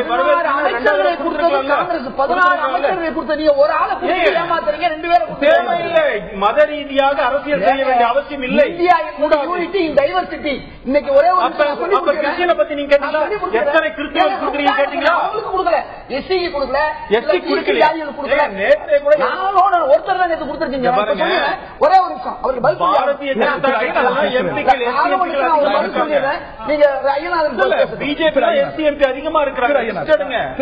தென் மாநிலத்தில் அந்த அளவுக்கு பிஜேபி எம்பிக்களை எலெக்ட் பண்ணல, எப்படி கொடுக்க முடியுங்கிற ஒரு வாதம் பொருத்தமானது. சரி, இல்ல அது பொருத்தமானது என்று நாம் ஏற்றுக்கொள்ளலாம். நான் அதான் ஏற்கனவே நான் சொன்னேன், இவங்க ரெண்டுத்தையும் கிளப் பண்ற, ரெண்டும் ஒண்ணுதான்றாங்க. ஆர்எஸ்எஸ் பிஜேபியும் ஒண்ணுதான்றாங்க. ஆனா பிஜேபின்றது ஒரு தேர்தல் அறிக்கையை வச்சிருக்கு, ஆர்எஸ்எஸ் அப்படின்றது சில எஜெண்டாக்களின் மீது நடப்பது. இதை நல்ல அந்த வித்தியாசத்தை நீங்க புரிஞ்சுக்கணும். அதுதான் இந்த நாட்டில் ஏகப்பட்ட சர்ச்சையை ஏற்படுத்துவது. இன்னொன்னு நான் சொல்றேன், இந்த 6 மாத காலம் இந்த அமைச்சரவை வந்துட்ட உடனே இவங்க எந்த இடத்துல காங்கிரஸ்ல இருந்து வேறுபட்டு இந்த அரசு இயங்கிக் கொண்டிருக்கிறது என்று சொல்ல முடியுமா? இல்ல அது வேறு இல்ல, அதுதான் முக்கியமானது. The taste of the cake in eating அப்படின்னு சொன்னீங்கல்ல, எத்தனை விவாதத்துல சொல்லிருக்கோம். அப்ப இந்த அமைச்சரவை மாற்றமோ இந்த அரசினுடைய செயலாக்கமோ மக்களுக்கு பயனளிக்கின்றதா என்று நாம் பார்க்கும் பொழுது இது காங்கிரஸை ஒட்டியே செல்கிறது. காங்கிரஸை இவர்கள் வீழ்த்த நினைக்கின்றார்கள், அது வேறு விடயம். ஆனால் வளர்ந்துதான் அதை செய்ய முடியும். ஆனால் இவர்கள் வளர்ச்சிக்கான எந்த அறிகுறியும் காட்டவில்லை. நீங்களே உங்களுடைய முன்னுரையில் சொல்றீங்க என்ன வளர்ச்சி விகிதம் 2% அப்படின்ட்டு. ஏன் நாங்க குறிப்பிட்டு காட்டுறோம் அப்படின்னா, நீங்க உங்களுடைய போக்கஸ் அவர் சொன்னார், அவர்கிட்ட கேட்டு 2% வளர்ச்சி இந்த குவார்டர்ல 5.9 ஜிடிபி வரட்டும். உங்க வளர்ச்சி என்ன என்பது இன்னைக்கு பத்திரிகையில தெளிவா வந்தது. வளர்ச்சி என்பது 2 விழுக்காடு பங்கு மார்க்கெட்ல உள்ளவங்களுக்கு தான் வளர்ச்சி. அதே மாதிரி யாருக்கு சலுகைன்னு சொன்னா கார்பரேட் கம்பெனிக்கு 3,50,000 கோடி கொடுத்தது இருக்கட்டும், இன்னைக்கு 6 லட்சம் கோடி நீங்க கொடுக்குறீங்க, மக்களுக்கு வளர்ச்சி இல்ல. இப்ப அவர் சொல்றாருல்ல, அண்ணன் சொல்றாருல்ல, இந்த ரீஃபார்ம் தான் எதிர்பார்த்தது, இந்த சீர்திருத்தம் தான் எதிர்பார்த்தது, ஒரு பியூரிட்டி. அந்த பங்குச்சந்தையில் முதலீடு செய்யப்படக்கூடிய பார்ட்டிசிபேட்டரி பேப்பர்ல இருந்துட்டு பல்வேறுபட்ட விஷயங்களில் இவர்கள் மாற்றம் செய்திருந்தால் இது காங்கிரசிலிருந்து வேறுபட்ட ஆட்சி என்று சொல்லலாம். ஆனா நீங்க பாருங்க, கருப்பு பணம் ஆகட்டும், இந்த மாதிரி பங்குச்சந்தை தொடர்பான விவகாரங்கள் ஆகட்டும், காங்கிரஸ் எந்த பாதையில் சென்று கொண்டிருக்கின்றதோ அதே பாதையில் இவர்கள் சென்று கொண்டிருக்கின்றார்கள் என்றால் நாம் புரிந்து கொள்வது என்ன என்றால், இவர்களிடம் இருந்து வெளிப்படக்கூடிய இயலாமை, அதுதான் இங்க முக்கியம். அதைத்தான் நாங்க பார்க்க வேணும். இது ஒரு அமைச்சரவை மாற்றம். பெட்ரோல் 13 ரூபாய் பெட்ரோலை குறைச்சிருக்கிறோம், டீசல் 5 ரூபாய் குறைச்சிருக்கிறோம். அதெல்லாம் நீங்க கடந்த காலத்துல விவாதத்தை வைத்துக் கொண்டால் சார் பார்க்க நினைக்கிறேன். நரேந்திர மோடியுடைய அமைச்சரவை விரிவாக்கப்பட்டிருக்கிறது. இது பல கேள்விகளை எழுப்பியிருக்கிறது. இதைத்தான் இந்த நிகழ்ச்சியில் விரிவாக நாம் அலசி விவாதித்து வருகின்றோம். திரு ராகவன் அவர்கள்ட்ட கேட்க விரும்புகின்றேன், மீண்டும் ஒரு முறை நீங்கள் கொடுத்திருக்கக்கூடிய வாக்குறுதி நிறைவேறவில்லை. பாரதிய ஜனதா ஆட்சி வந்தால் மீனவர்களுக்கு அப்படின்னு ஒரு தனி அமைச்சகம் உருவாக்கப்படும் அப்படின்னு தேர்தலுக்கு முன்பாக தமிழ்நாட்டு மண்ணில் தற்போதைய வெளியுறவுத்துறை அமைச்சர் சுஷ்மா ஸ்வராஜ் சொன்னார். ஆட்சி வந்தது, ஆனா மீனவர் துறை அமைச்சகம் வரல. இதற்கு பிறகு ஆயுத நிகழ்ச்சியில அதிகமாக பிஜேபி பிரமுகர்கள்கிட்ட இது எப்ப உருவாக்குங்கிற ஒரு கேள்வியை நான் கேட்டதான் ஞாபகம், உங்கள் உட்பட. எல்லாரும் நீங்க சொன்ன ஒரு பதில் அடுத்த அமைச்சரை விரிவாக்கத்துல உருவாக்கும் அப்படின்னு. அப்படி எதுவும் சொல்லல, நான் அப்படி எதுவும் சொல்லல. நீங்க வேணா திருப்பி போட்டு காமிக்க, நான் சொன்னதா மறந்து தமிழ்நாடு ஒரு நிமிஷம் சொன்னதா பாரத பிரதமர் மோடி அவர்கள் ராமநாதபுரத்தில் தேர்தல் பிரச்சார கூட்டத்திலேயே இதைத்தான் சொன்னாங்க. தமிழகத்தில் மீனவர்களுக்கு தனி அமைச்சகம் டெல்லியில ஏற்படுத்தப்படும் ராமநாதபுரம் தேர்தல் பிரச்சார கூட்டத்திலே அவங்க இதை சொன்னாங்க. தமிழக மீனவர்கள் மத்தியில ராமேஸ்வரத்துல நீங்க கொடுத்த வாக்குறுதி உங்களுக்கு என்று ஒரு தனி அமைச்சகம் உருவாகணும் அப்படின்னு, இதை தமிழக பாஜக வலியுறுத்துமா? இப்ப இந்த கைதுகள் எல்லாமும் நடந்திருக்கிறது, வலியுறுத்தி அடுத்த அமைச்சரவை உருவாக்கத்துல இந்த மீனவருக்கு அப்படின்னு ஒரு தனி அமைச்சர் உருவாக்குறதுக்கான ஒரு கோரிக்கையை வைக்கும் தமிழக பாஜக. மரியாதைக்குரிய சகோதரர் தேவதாஸ் அவர்கள் அந்த சொன்ன அந்த ஆலோசனை நல்ல ஆலோசனை. உண்மையிலே என்னை பொறுத்த வரைக்கும் ஆலோசனையில நீங்க கொடுத்த வாக்குறுதி அதை நிச்சயமா அரசாங்கத்துக்கு எங்களுடைய தலைமைக்கு இதை கொண்டு சொல்ல முடியும். சுஷ்மா ஸ்வராஜ் கடல் தாமரை மாநாட்டின் போது சொன்னது, மீனவர்களுக்கென்று மீனவ பிரச்சனையை தீர்க்கிறதுக்காக தனி அமைச்சகம் உருவாக்கப்படும், ஒரு அமைச்சர் உருவாக்காரு. அதுதான் சொல்றேன். ஏதாவது மறுபடியும் அமைச்சரவை முதல் அமைச்சரவை தான் பதவியேற்றிருக்கு. அப்படி பார்த்தா டிஃபென்ஸ் எல்லாமே கிளம்ப் பண்ணி தான் பண்ணிருக்காங்க. அதனால இன்னும் மிட் ஜூன்ல இன்னும் அமைச்சரவை உருவாக்கப்படும் என்று சொல்லியிருக்காரு, விரிவாக்கம் செய்யப்படும். செய்யறதுக்கு முன்னால எதுக்கு நீங்க இவ்வளவு குதிக்கிறீங்க நான் தெரியல. ஆரம்பமே ஆரம்பிச்சிருக்காங்க, இப்பதான் இன்னும் விரிவாக்கம் இருக்கிறது. அதில் இல்லன்னு எப்படி உங்களுக்கு தெரியும்? இன்னும் அமைச்சரவை விரிவாக்கம் இருக்கிறது என்று சொல்லியிருக்காரு. பல முக்கிய துறைகளுக்கு இன்னும் தனித்தனி அமைச்சர்கள் விரிவாக்கத்தில் மீனவத்துறை அமைச்சர் பொறுப்பேற்பார். சுஷ்மா ஸ்வராஜ் அவர்கள் சொன்னதை நிச்சயமாக நிறைவேற்றுவார். தமிழக மக்கள், அது மீனவர் துறை என்பது எல்லா இடங்களிலும் பிரச்சனைகள் இருக்கிறது. அதனால ஆரம்பத்திலேயே மீனவ சமுதாயத்தை மகிழ்வித்துத்தான் இந்த ஆட்சி ஆரம்பமாகி இருக்கிறது. அதனால் நிச்சயமாக அமைச்சரவை விரிவாக்கம் இருக்கும். அமைச்சரவை விரிவாக்கத்துல மீனவர் அமைச்சர் பொறுப்பேற்பாங்க. ஜூலைல நாங்க அமைச்சரவை விரிவாக்கப்பட்டிருக்கிறது. இந்த நாட்டுடைய மீனவர் துறை அமைச்சர் எங்கே திரு ராகவன்? இங்க நான் சொன்னதே நீங்க நானே சொன்ன மாதிரி பேசுறீங்க. டாக்டர் சொல்லிருக்காங்க, எங்களோட தலைவர் சொன்னாங்க, யார் இல்லன்னு சொன்னாங்க. நான் என்ன சொல்றேன், நான் கூட சொல்லும்போது என்ன சொன்னேன், இது குட் சஜஷன் சொன்னேன், அதை தலைமைக்கு கொண்டு போவோம்னு சொன்னேன். நீங்க நானே அதை சொன்ன மாதிரி மாநில தலைவர் சொன்னாரா இல்லையா? நீங்க சொன்னீங்க தலைமைக்கு எடுத்து போயிருப்பீங்க. உங்களுடைய மாநில தலைவர் இதே உங்களுடைய மாநில தலைவர் இதே நிகழ்ச்சியில் அமைச்சரவை விரிவாக்கத்தில் மீனவர் துறை அமைச்சர் ஜூலைல வருவார். ஒரு நிமிஷம், இந்த விஷயம் இப்ப டாக்டர் சுப்பிரமணிய சாமி செய்யறதுக்கு அந்த பொறுப்பை கொடுத்துட்டாங்க நினைக்கிறேன். அதாவது நீங்க இந்த மாதிரி பேசுவதே எனக்கு இந்த கேள்வியை சரியான கேள்வி இல்ல நினைக்கிறேன். இந்த கேள்வி சரியான அவங்களும் சொன்னாங்க, நானும் கூட அதுல என்ன சொல்லிருக்கேன், குட் சஜஷன் சொல்லலாம் சொல்லிருக்கேன். டாக்டர் தமிழிசை சவுந்தரராஜன் அமைச்சரவை விரிவாக்கத்தில் இருக்கலாம் சொன்னாங்க. ஜூலை மாசம், ஆமா, இன்னைக்கு அக்டோபர்ல இருக்கிறோம். நான் என்ன சொல்றேன், இதுதான் கடைசி அமைச்சரவை உருவாக்க நினைக்கிறீங்களா நீங்க? அடுத்த அமைச்சரவை விரிவாக்கத்தில் எங்கே தமிழ்நாட்டுக்கு கொடுத்த வாக்குறுதி, எங்கே மீன்வள துறை அமைச்சர்? நீங்க கேள்வி கேட்டீங்க, பதில் சொல்ல அனுமதினோம். நானா இருந்தாலும் சரி, எங்களுடைய மரியாதைக்குரிய மாநில தலைவரா இருந்தாலும் சரி, இந்த விஷயத்தை தலைமைக்கு கொண்டு போதான் முடியும். அதை தான் செஞ்சிருக்கிறோம். அதனால இருங்க, ஏன் அலோவ் பண்ண மாட்டேங்கிறீங்க? பிளீஸ், எங்கிட்ட தானே ஆன்சர் எதிர்பார்க்கறீங்க, நான் சொல்றேன். அதனால இது பிரைம் மினிஸ்டரோ சுஷ்மா ஸ்வராஜ் சொன்னாங்க, நாங்க எதுவுமே மறுக்கவே இல்லை. நான் என்ன சொல்றேன், இது தலைமைக்கு எடுத்து செல்லப்பட்டிருக்கிறது. கேன் யூ சே இதுதான் கடைசி அமைச்சரவை மாற்றம் என்று சொல்ல முடியுமா? அப்புறம் ஏன் டாக்டர் தமிழிசை சவுந்தரராஜன் பாரதிய ஜனதாவுடைய மாநில தலைவர் அடுத்த அமைச்சரவை விரிவாக்கம் ஜூலை வரைக்கும் ஏன் பொறுக்க மாட்டேங்கிறீங்க? ஜூலையில விரிவாக்கம் இருக்கு. சாரி, உங்களுக்கு தெரியும் இந்த விஷயத்துல ஒரு கிடையாது. இல்ல சரியாக பாருங்க, மிஸ்டர் ஹரி அவர் மேடம் எங்களுடைய தலைவர் இந்த விஷயத்தை சொல்லியிருக்கிறாங்க. நானும் கூட குட் சஜஷன் சொல்லியிருக்கோம். இந்த suggestion before the prime minister before the government. அதனால அந்த விஷயத்தை எப்பொழுது that we cannot say but we will take. திருப்பி இதே நிகழ்ச்சியில் இது சார்ந்து கேட்கும் பொழுது கங்கையை சுத்தப்படுத்த தனி அமைச்சகம் உருவாக்கப்படுகிறது, மீனவருக்கு என்று ஒரு தனி அமைச்சகம் உருவாக்கப்படும் என்று தமிழ்நாட்டோட டிமாண்ட் மாத்திரம் இல்ல, நாளாகும். இது வந்து பிரைம் மினிஸ்டர் அப்படிங்கிற இந்த ஒரு பதில் தமிழ்நாட்டோட டிமாண்ட் மாத்திரம் இல்ல, நாடு முழுக்க இந்த டிமாண்ட் இருக்கிறது. அதனால இது வந்து இதுதான் கடைசின்னு சொல்ல முடியாது இல்லையா? இல்ல 5வது வருஷத்துல கடைசியில் இருக்குமா அதுக்குள்ள வந்துரும் இல்லையா தெரியாது. பட் நாங்க இந்த சஜஷன் சொல்லிருக்கோம், அரசாங்கத்திட்ட சொல்லிருக்கோம். மீனவர் பிரச்சனை மட்டும் சொல்றீங்க. தேர்தலின் பொழுது தமிழ்நாட்டு பாரதிய ஜனதா கட்சி தலைவர்களும் பிரதமர் மோடி உட்பட அவர்கள் தமிழ்நாட்டிற்கு அளித்த உறுதிகளில் எதை நிறைவேற்றி இருக்கிறார்கள்?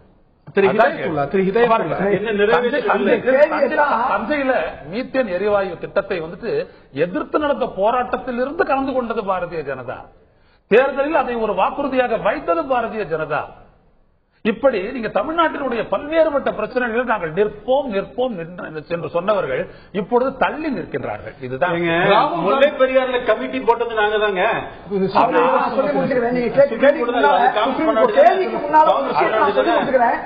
இலங்கை பிரச்சனை மட்டுமல்ல, மீனவர் பிரச்சனை மட்டுமல்ல, கருப்பு பண பிரச்சனையிலும் தோற்றார் என்று அவர்கள் கட்சியை சார்ந்த சுப்பிரமணிய சாமி தெளிவா சொல்லியிருக்காரு. அருண் ஜேட்லி உங்க சுப்பிரமணிய சாமி படத்தை பாருங்க. அவரு அருண் ஜேட்லி கூறும் காரணம் சரியல்ல, வளர்ச்சி விஷயத்திலையும் எல்லா விஷயத்திலும் சொன்ன, அதாவது கவர்ச்சியா பேசினாங்களே ஒழிய பேசுனது சொல்ல, நாங்க கவர்ச்சியா எதையும் பேசல, பல நல்ல விஷயங்கள் நாங்க செஞ்சிருக்கோம். நீங்க சொல்லக்கூடிய இன்றைக்கு சகோதரர் ஐயனார் கூட சொன்னாரு காங்கிரஸ் மாதிரியே இருக்குன்னு. ஒரு விஷயத்துல ஒத்துக்கிறேன், திரு மோடி அவர்கள் தலைமையிலான காங்கிரஸ் கொள்கை ஆட்சி நடந்து கொண்டிருக்கிறது, அதுல எனக்கு மாற்று கருத்து இல்ல. ஆனால் நடக்க, ஏன்னா அவங்க செய்யறத தவிர மாறி எதுவுமே செய்யல. ஆனா இன்னைக்கு என்ன நடந்திருக்கு சொன்னா, உரமானியத்தை கட் பண்ணிருக்காங்க, உணவுக்கு அதாவது 40,000 கோடி ஒதுக்குனது சொன்ன வார்த்தைக்கும் செயலுக்கும் சம்பந்தம் இல்லாமல் இந்த அரசு செய்கிறது என்பதை ஏன் நீங்க சொல்ல எங்களை அனுமதிக்க மாட்டேங்கிறீங்க? டாக்டர் சுமந்த், இது ஒரு தனி அமைச்சகம் மீனவர்களுக்கு உருவாக்கப்படும் பிஜேபியும் சொன்னது, காங்கிரசும் சொன்னது. இப்போ நாங்க இவ்வளவு நாள்ல உருவாக்கப்படும் உத்தரவாதம் கொடுக்கல அப்படிங்கிற விளக்கம் ஏற்புடைய விளக்கமாப்படுதா உங்களுக்கு? இல்ல நீங்க வந்து ஒரு விஷயம் புரிஞ்சுக்கணும். பிஜேபியில திரு நரேந்திர மோடி அவர்கள் சொன்னாலோ இல்ல திரு அமித்ஷா அவர்கள் ஏதாவது சொன்னாலோ அதுதான் நம்ம சீரியஸா எடுத்துக்கணுமே தவிர, தமிழ்நாட்டு பிஜேபி என்ன சொல்றாங்க, அவர்களுக்கு எதையும் கூறுவதற்கு எந்த விதமான ஒரு அதிகாரம் கிடையாது.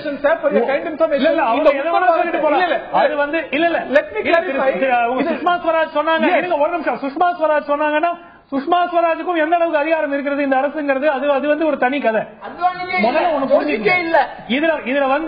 இதுல வந்து பிரதம மந்திரி அவர் கூறினால்தான் அதற்கு எந்த விதமான ஒரு சாங்ஷன் இருக்கு. மற்ற அமைச்சர்கள் சொல்லியிருக்காரு எந்த அளவுக்கு சொல்லி அவர் சொல்லிதான் நடக்கல. மீனவர் பிரச்சனையை அந்த மீனவ சங்க தலைவர் சொல்லியிருக்காரு, பிரதமர் மோடி சொன்னாரு மீனவர்களுக்கு தனி அமைச்சர் இவர் சொன்னாருங்க.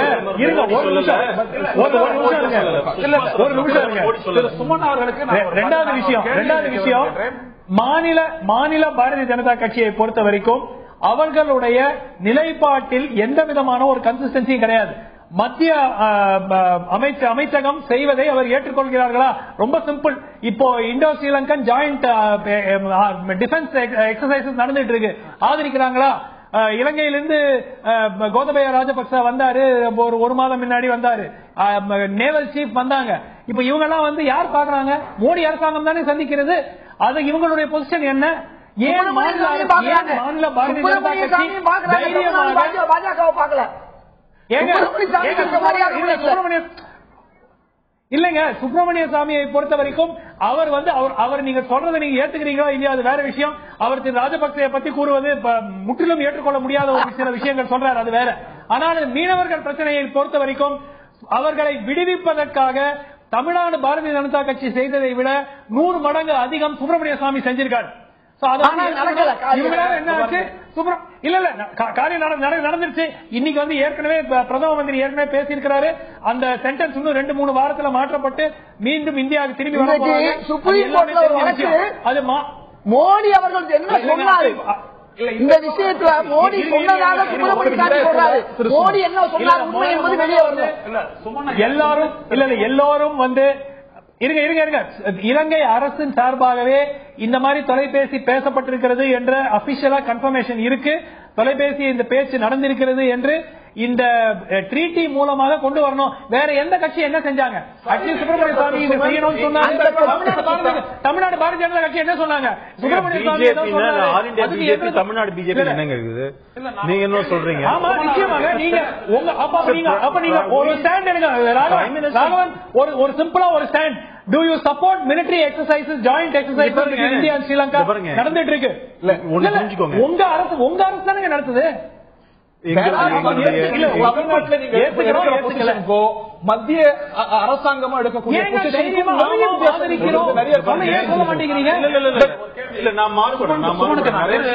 இலங்கை விவகாரத்தை பொறுத்த வரைக்கும் திரு ஐயநாதனுக்கும் தெரியும். ஆயுதத்தின் நீட்சியில இன்னும் விரிவா அதை பத்தி பேச போறோம். Let us stick on to the cabinet expansion. திரு சுமன் அவர்கள் பேசும்போது ஒரு விடயத்தை சொன்னாரு.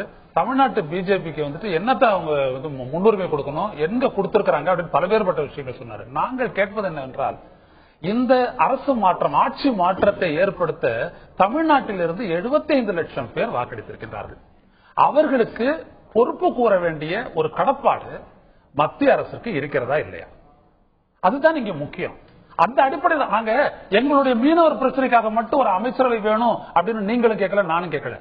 இந்திய அளவில் கோஸ்டல் ரெகுலேஷன் ஜோன் அந்த பிரச்சனை எல்லாம் இருக்கிறது. மிகப்பெரிய செலவாணியை அமைச்சரவை அமைக்கிறது ஒரு பெரிய விஷயம். ரெண்டு விஷயம் இந்த ரெண்டு விஷயம் பல ஆண்டு காலமாக போயிட்டு இருக்கிற விஷயம். முற்றுப்புள்ளி வைக்க வேண்டும் அல்லவா? அதை செய்ய வேண்டும். அமைச்சரவை உருவாக்குறது பெரிய விஷயம் சொல்றீங்க. கங்கையை சுத்தப்படுத்துறதுக்கு உருவாக்கி ஒரு நிமிஷம். அமைச்சரவை நீங்க நாம்கே வாஸ்தே பேருக்கு ஒரு அமைச்சகம் ஒன்று வைக்கலாம். அவர்கள் ஏற்கனவே 20 ஆண்டு காலமாக இதுக்கு என்ன பிரச்சனைக்கு தீர்வு என்று ஒரு சில பாயிண்ட்ஸ் வந்து ஏற்கனவே வைக்கப்பட்டிருக்கிறது. இந்த பாயிண்ட்ஸ்ல நடவடிக்கை எடுக்கலாம். அதுவும் யாரு சொல்றாங்க? சுப்பிரமணிய சாமி தான் பேசிட்டு இருக்காரு. தமிழ்நாடு பாரதிய ஜனதா கட்சி மீனவர்கள் தொடர்ந்து சொல்லக்கூடிய ஒரு விஷயம், எங்களுக்கு ஒரு இலாக்கால நாங்க விவசாயத்துறை கிட்ட அந்த பிரையாரிட்டி எல்லாம் முடிஞ்சு அந்த அமைச்சர் தான் போக வேண்டியிருக்கிறது. எங்களுக்கு அமைச்சராக வேண்டும் தொடர்ந்து யூபிஏ கேட்டு வந்தாங்க. யூபிஏ செய்யவில்லை. 10 ஆண்டுக்கு பிறகு ராகுல் காந்தி தேர்தல்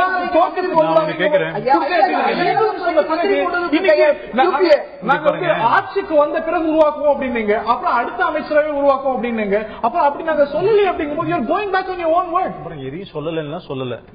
நான் சொல்றது என்ன சொன்னேன்னு எனக்கு தெரியும். அதை ராங்கா இன்டர்பிரட் பண்ணாதீங்கன்னு சொல்ல வரேன். I just played what your president said. திருப்பி எத்தனை தடவை போட்டாலும் நான் என்ன பேசுறேன்னு அறிந்துதான் பேசுறேன். பேசாம தெரியாம பேசுறேன். What your state president says? Please listen. அதுக்கு தான் பதில் சொல்லிட்டேன். நான் என்ன சொல்றேன், இது முக்கியமான பிரச்சனை என்பதிலே மாற்று கருத்து அல்ல. இதை எங்கே கொண்டு போகணுமோ பிரைம் மினிஸ்டர் லெவல்ல, மத்திய அமைச்சர் லெவல்ல கொண்டு போயிருக்கிறோம். அதனால நீங்க கொண்டு போறதுக்கு முன்னால அவங்களுக்கு தெரியாதா? தேர்தலுக்கு முன்னால தெரியாதா?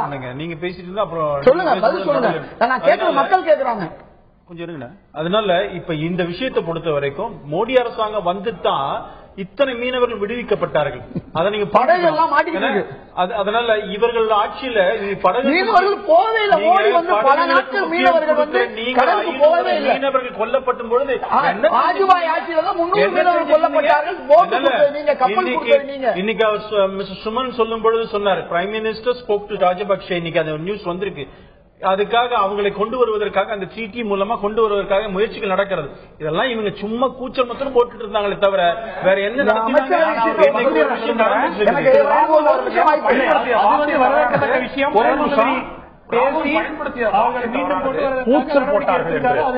இந்த ஆட்சி மாற்றம் ஏற்படுவதற்கு முன்னால் ராகவன் அவர்களே, நீங்கள் சேர்ந்த பாரதிய ஜனதா கட்சியும் கூட கூச்சல் தான் போட்டுக் கொண்டிருந்தீர்கள். நான் கேட்பது என்னவென்றால், நீங்கள் என்ன சொன்னீர்கள் தேர்தலுக்கு முன்னால்? மத்தியிலே ஒரு பலமான அமைச்சரவை அமைந்தது என்றால், ஒரு பலமான தலைமை அமைந்தது என்றாலே நமது மீனவர் பிரச்சனைக்கு தீர்வு ஏற்படும் என்று நீங்க சொல்ல முடியுமா? எப்ப நீங்க பாத்தீங்க? சொல்றேன். ஆனால் அந்த மீனவர்கள் தாக்கப்படுவது நிறுத்தப்பட்டிருக்கிறதா? அவமானப்படுத்தப்படுவது நிறுத்தப்பட்டிருக்கிறதா? இன்றைக்கு இந்த அயலுறவு அமைச்சகத்தினுடைய செயலர் பேச்சாளர் சொல்கின்றார் they are innocent என்று சொல்கின்றார். அப்படிப்பட்டவர்களுக்கு தூக்கு தண்டனை விதிக்கப்பட்டிருக்கிறது. இதெல்லாம் எங்கிருந்து நடக்கிறது? அப்படி என்றால் உங்களுடைய நிச்சயமாக நடவடிக்கை எடுத்துக்கொண்டிருக்கிறார்கள். நீங்க என்ன எதிர்பார்க்கிறீங்க? ஒரு நிமிஷம் விஷயத்துல இந்திய அரசியலமைப்பு சட்டம் என்ன சொல்லுது? அதாவது இந்தியா யூனியன் ஆஃப் கவர்மெண்ட்ஸ். ஒரு 7 மாநிலங்களுக்கு அமைச்சரவை பிரதிநிதித்துவமே முறையாக இல்லாமல் இந்த அமைச்சரவை விரிவாக்கப்பட்டிருக்கிறது. இது உள்ளபடியே இது இந்தியா என்பது யூனிட்டி. இந்த உண்மை தெரியாம இந்தியாவில் இருக்கக்கூடிய எல்லா மக்களும், சிறுபான்மை மக்கள், பெரும்பான்மை மக்கள், தாழ்த்தப்பட்ட மக்கள் அத்தனை பேர் இந்திய மக்கள் என்ற உண்மையை புரியாத ஒரு அரசாக இந்த அரசு இருக்கிறது என்பது இந்த அமைச்சரவை விரிவாக்கம் சொல்லுகிறது என்பதை யாரும் மறந்துவிட முடியாது.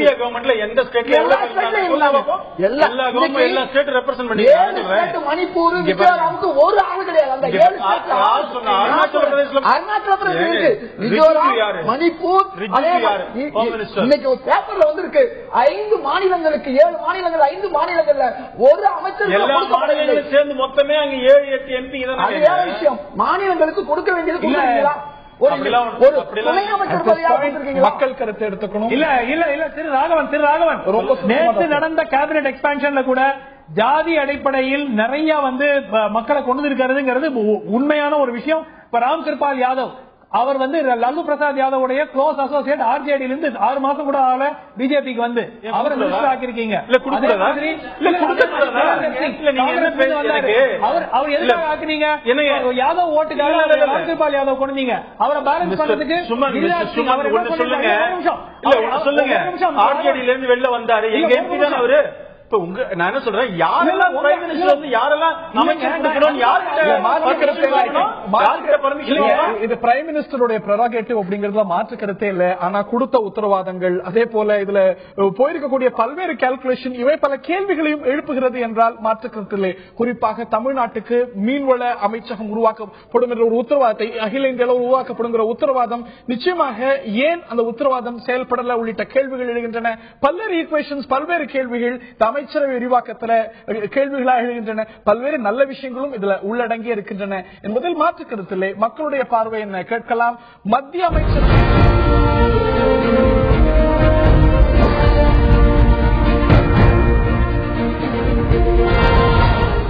மத்திய அமைச்சரவை மாற்றம் சரியே என்று 50%, அரசியல் என்று 42%, தேவையற்றது என்று 8% சொல்லியிருக்கிறார்கள். அது எண்ட் ஆஃப் தி டே இது பிரைம் மினிஸ்டருடைய ப்ரெரோகேட்டிவ் என்பதில் மாற்று கருத்தில்லை. இது சார்ந்த பல்வேறு கேள்விகளும் எந்த அடிப்படையில் கொடுக்கப்பட்டிருக்கிறது, எந்த அடிப்படையில் பிரதிநிதித்துவம் சில மாநிலங்களுக்கு வழங்கப்படல, ஏன் சில குறிப்பிட்ட இலாக்காக்கள் கூடுதலாக சேர்க்கப்படல, பல கேள்விகள் எழவே செய்கின்றன. இந்த நிகழ்ச்சியில் பங்கு பெற்ற திரு ஐயநாதன் அவர்களுக்கும், திரு கே டி ராகவன் அவர்களுக்கும், திரு ஹிதாயத்துல்லா அவர்களுக்கும், திரு சுமந்த் அவர்களுக்கும், பார்த்த நேயர்களுக்கும் நன்றி. நேயர்களே, சென்னையில் இருக்கிறார் ஸ்ரீலங்காவுடைய வடக்கு மாகாண முதல்வர் சி.வி. விக்னேஸ்வரன். சென்னையில ஒரு நிகழ்ச்சியில கலந்து கொண்டு ஒரு முக்கியமான உரையை ஆற்றியிருக்கிறார். ஸ்ரீலங்காவில மனித உரிமை மீறல்கள் தொடர்கின்றன. ராணுவ மயம் என்பது அந்த அளவுக்கு இருக்கிறது. மனித உரிமை மீறல்கள் வெவ்வேறு வடிவங்கள்ல நடக்கிறது. சிங்கள மயம் தொடர்கிறது. எந்த ஒரு அதிகாரமும் வடக்கு மாகாண சபைக்கு இல்லை என்ற முக்கியமான கருத்துக்களை பதிவு செய்திருக்கிறார். இந்திய அரசாங்கத்துக்கு சில முக்கியமான கோரிக்கைகளை வைத்திருக்கிறார். ஒரு ராணுவ மயத்தை குறைக்கிறதுக்கு தகுந்த நடவடிக்கை எடுக்க வேண்டும். ஸ்ரீலங்காவுடைய அரசியல் அமைப்பு சட்டம் அப்படிங்கிறது ஒரு ஒற்றையாட்சியை மையப்படுத்தியதாக இருக்கிறது. அதுல எங்களுக்கு முழுமையான தீர்வு கிடைத்துவிடும் என்று எங்களுக்கு தெரியல. 13வது சட்ட திருத்தத்தை குறைந்தபட்சம் அதுவாது செயல்படுத்த வேண்டும், அது மட்டும் தீர்வு அல்ல என்று பல முக்கியமான விஷயங்களை சொல்லியிருக்கிறார். இந்திய அரசாங்கத்துக்கு, குறிப்பாக தமிழர்களுக்கும் கூட, தமிழ்நாட்டு தமிழர்களுக்கும் கூட சில முக்கியமான கருத்துக்களையும் கோரிக்கைகளையும் வைத்திருக்கிறார். இது சார்ந்த முக்கியமான விவாதத்தை நாம் இந்த நிகழ்ச்சியில் நடத்த இருக்கின்றோம். இது மட்டுமல்ல நேயர்களே, பல்வேறு முக்கிய குற்றச்சாட்டுகளை ஸ்ரீலங்கா அரசு மீது விக்னேஸ்வரன் சொல்லியிருக்கிறார். தமது அரசாங்கம், தனது வடக்கு மாகாண சபை அப்படிங்கிறது எந்த அளவுக்கு நடைமுறையில் பல சிக்கல்களை சமாளிக்க வேண்டியதாக இருக்கிறது, எந்த அளவுக்கு தமிழ் மக்கள் தொடர்ந்து கொடுமைகளை அனுபவிக்கிறார்கள் என்ற பல முக்கியமான கருத்துக்களை வெளியிட்டிருக்கிறார் சி.வி. விக்னேஸ்வரன். இதை பற்றித்தான் இந்த நிகழ்ச்சியில் விரிவாக விவாதிக்க இருக்கின்றோம். இந்த நிகழ்ச்சியில் நம்முடைய தொடர்கிறார்கள் பாரதிய ஜனதாவின் திரு கே டி ராகவன் மற்றும் நாம் தமிழர் கட்சியின் திரு ஐயநாதன். இருவரையும் இந்த நிகழ்ச்சிக்கு வரவேற்கின்றோம். சிங்களமயமாக்கல், இந்த ராணுவ மயம் அப்படிங்கிறது பெரிய அளவுக்கு தொடர்கிறது. இந்திய அரசாங்கம் இதற்கு தகுந்த நடவடிக்கைகள் எடுக்க வேண்டும் என்று ஒரு கோரிக்கையை வைத்திருக்கிறார் திரு சி.வி. விக்னேஸ்வரன். நரேந்திர மோடி அரசாங்கம் வந்தால் ஒரு மஸ்குலர் டிப்ளமசி கடைபிடிக்கப்படும், தமிழர்களுடைய வாழ்வில் விடிவு பிறக்கும், பல உத்தரவாதங்கள் வைத்தன. ஆனால் அந்த நிலை தொடர்கிறது, இந்த மாற்றமும் ஏற்பட்டு விடவில்லை அப்படிங்கறதுதான் திரு சி.வி. விக்னேஸ்வரனுடைய ஒரு கருத்தாக, அவருடைய வாக்கு மூலமாக இருக்கிறது. Have we failed to achieve? இந்திய அரசாங்கம் தலையிட வேண்டும் என்று சொல்லுவதற்கும் மோடி அரசாங்கம் ஃபெயில் ஆனதுன்னு அவர் சொன்னாரா? இல்ல, போதுமான அளவுக்கு பிரஷர் எக்ஸர்ட் பண்ண தவறிவிட்டதா? அதனாலதான் இந்த ஒரு ராணுவமானது தொடர்ந்து தொடர்கிறதுங்கிற ஒரு குற்றச்சாட்டு எழுது இல்லையா? மோடி அரசாங்கம் அதாவது பிரஷர் பண்ணல அப்படின்னு அவர் சொல்லல. இந்திய அரசாங்கம் சொல்லி இருக்கிறாரு. கடந்த காலங்கள்ல இருந்து இன்றைய காலம் மொத்தமா எடுத்துட்டே பார்க்கலாம் நம்ம. ஆனால் இந்திய அரசாங்கம் அதை செய்ய வேண்டும் என்பதில் மாற்று கருத்து இல்ல. 13th அமெண்ட்மெண்ட்லயே கூட இந்தியாவுக்கு அதுக்கு கொடுத்திருக்கு. அதுக்கு நம்ம இந்தியா தலையிடலாம்னே இருக்கு அதுல. அதனால அதை செய்ய வேண்டும் என்பதில் மாற்று கருத்து இல்ல. அதை இந்த அரசாங்கத்தை பொறுத்த வரைக்கும் நாம ஏற்கனவே சொல்லியிருக்கிறோம், மீனவர்கள் பிரச்சனையா இருந்தாலும் எந்த பிரச்சனை லாங் டேர்ம் சொல்யூஷனை கொண்டு வரதுக்கான முயற்சிகள்லாம் செஞ்சுட்டு இருக்கோம். இன்னைக்கு சையத் அக்பருதீன் வெளியுறவுத்துறை செய்தி தொடர்பாளர் இன்னைக்கு அதை பத்தி கூட சொல்லியிருக்கிறார். அதனால நம்ம பொறுப்பேற்றிருக்கிறோம், அதை செய்வோங்கிற நம்பிக்கை இருக்கு. செய்கின்ற அந்த லாங் டேர்ம் சொல்யூஷனுக்கான பாதை அந்த இலக்கை நோக்கி சென்று கொண்டிருக்கிறது என்றுதான் நான் சொல்லுவேன். ஏன் அதை உள்ளபடியே ஏற்றுக்கொள்ளக்கூடாது? அங்கிருந்து வடக்கு மாகாணத்தை சேர்ந்த எம்பிக்கள் இங்க வந்து சந்திச்சிருக்காங்க பிரதமரை. பேக் சேனல் டாக்ஸ் நிறைய போயிட்டு இருக்கு அப்படிங்கிறது நமக்கு வரக்கூடிய ஒரு செய்தி. ஏன் ஒரு பிரஷரை இந்திய அரசாங்கம் எக்ஸர்ட் பண்ணலன்னு நினைக்கணும்? இதை தாண்டி விக்னேஸ்வரனுடைய உரையில பல முக்கியமான அம்சங்கள் இடம்பெற்றிருக்கின்றன. இது பற்றி உங்களுடைய முதற்கட்ட பார்வை திரையனா?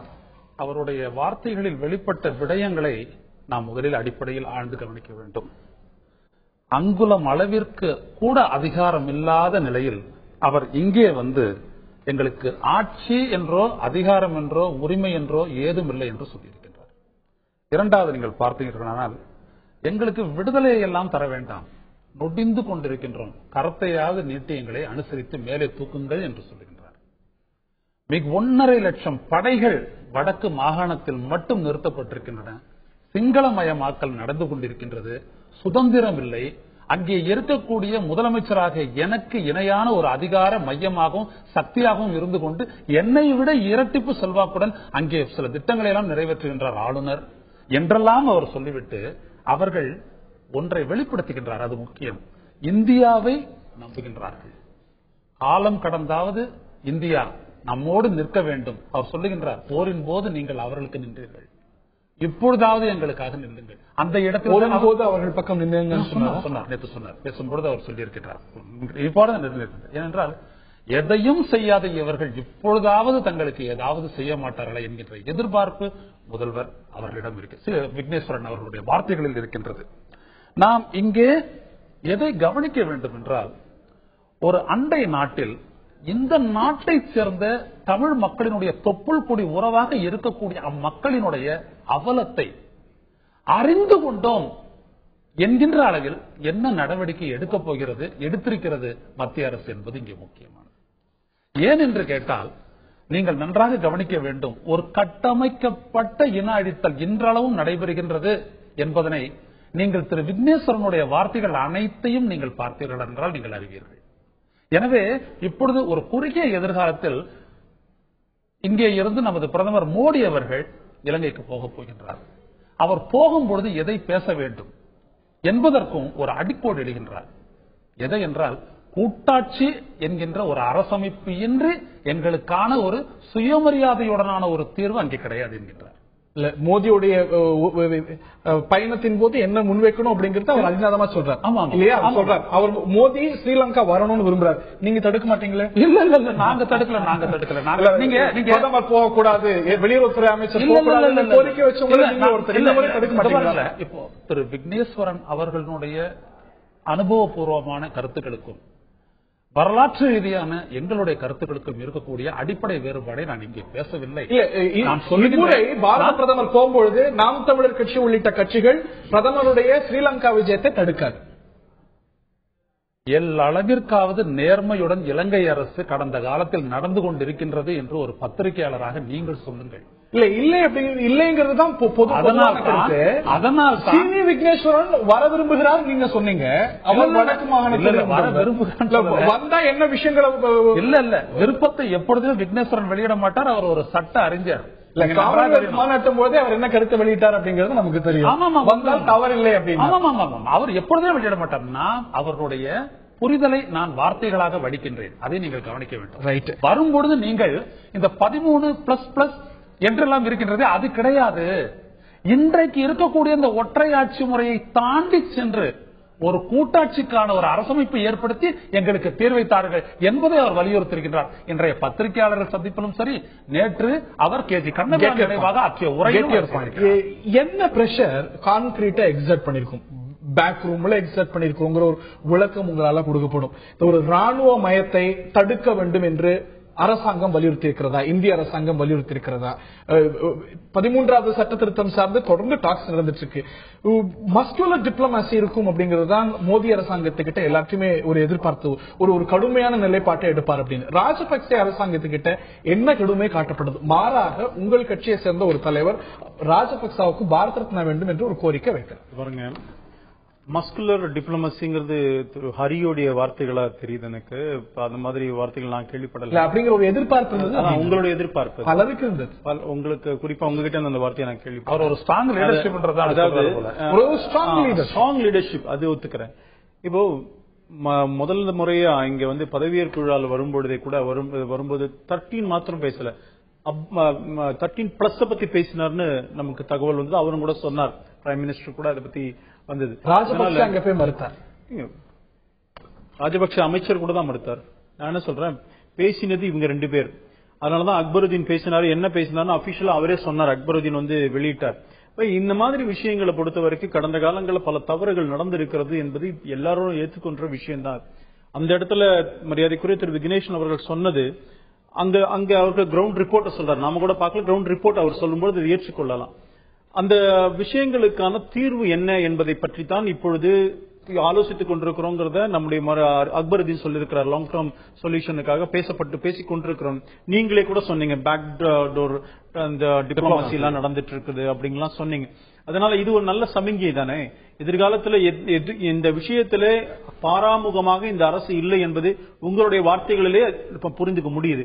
அதனால லாங் டேர்ம் சொல்யூஷன், நிரந்தர தீர்வை நோக்கி அரசாங்கம் சென்று கொண்டிருக்கிறது. வெளியில வரும்பொழுதுதான் சொல்ல முடியும் என்ன நடக்குது, பின்னாடி யார்யார்ட்ட பேசுறாங்கன்னு எந்த அரசாங்கமும் முன்னாடி சொல்ல மாட்டாங்க. அது அந்த தீர்வை நோக்கி செல்லுகின்ற அந்த பாதையை கூட அடைக்க வாய்ப்பு இருக்கு. இப்ப சொல்லதான் மாட்டாங்க. என்ன பண்ணீங்கன்னு கேட்டா சொல்ல மாட்டாங்க, சொல்லவும் முடியாது, சொல்லவும் கூடாது. ஒரு கேள்வி மட்டும் கூடவே சேர்ந்துடுறேன். அவர் சொன்ன வார்த்தைகள் பல விடயங்களை உணர்த்தது அப்படின்னு சொன்னீங்க. இன்னொரு விஷயத்தையும் சொல்கிறார், எங்களுக்கு தற்போது வேண்டுவது உணர்ச்சிகள் அல்ல, உதவிகள் கூட அல்ல, அதற்காக நான் உதவ வேண்டாம் அப்படின்னு சொல்ல. நீங்க உணர்ச்சிகளை மிக அதிகமாக கொடுத்து இந்த ஒரு பிரச்சனையை காம்ப்ளிகேட் பண்றதுக்கு தமிழகமும் ஒரு காரணமாக இருக்கிறது, தமிழ்நாட்டில் இருக்கக்கூடிய பல அமைப்புகள் காரணமா இருக்குங்கிற ஒரு குற்றச்சாட்டு இருக்கிறது. அவரே தான் சொன்னார், ஒரு டென்னிஸ் பால் போல நாங்கள் பந்தாடப்படுகிறோங்கிற ஒரு குற்றச்சாட்டை ஏற்கனவே இங்க இருக்கக்கூடிய கட்சிகள் மீது வைத்தார். அதையும் புறந்தள்ளிட முடியுமா? பல விஷயங்கள் அவருடைய வரிகள் பல விஷயங்கள் உணர்த்துவதாக சொன்னார். இந்த கருத்து அவ்வளவு எளிமையாக புறந்தள்ளிவிடக்கூடிய கருத்தா என்ன திரு?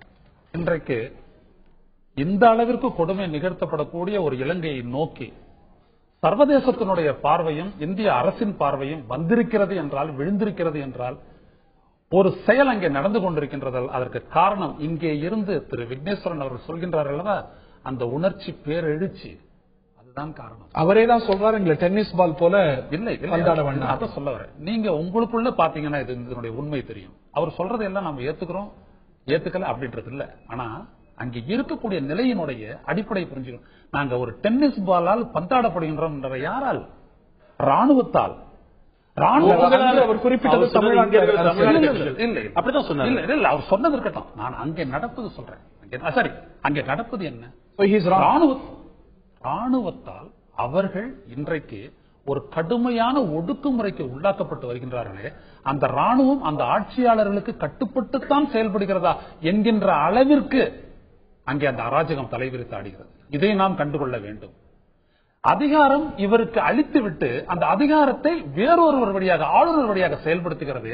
அதற்கு காரணம் நாம் தானா? இல்லை.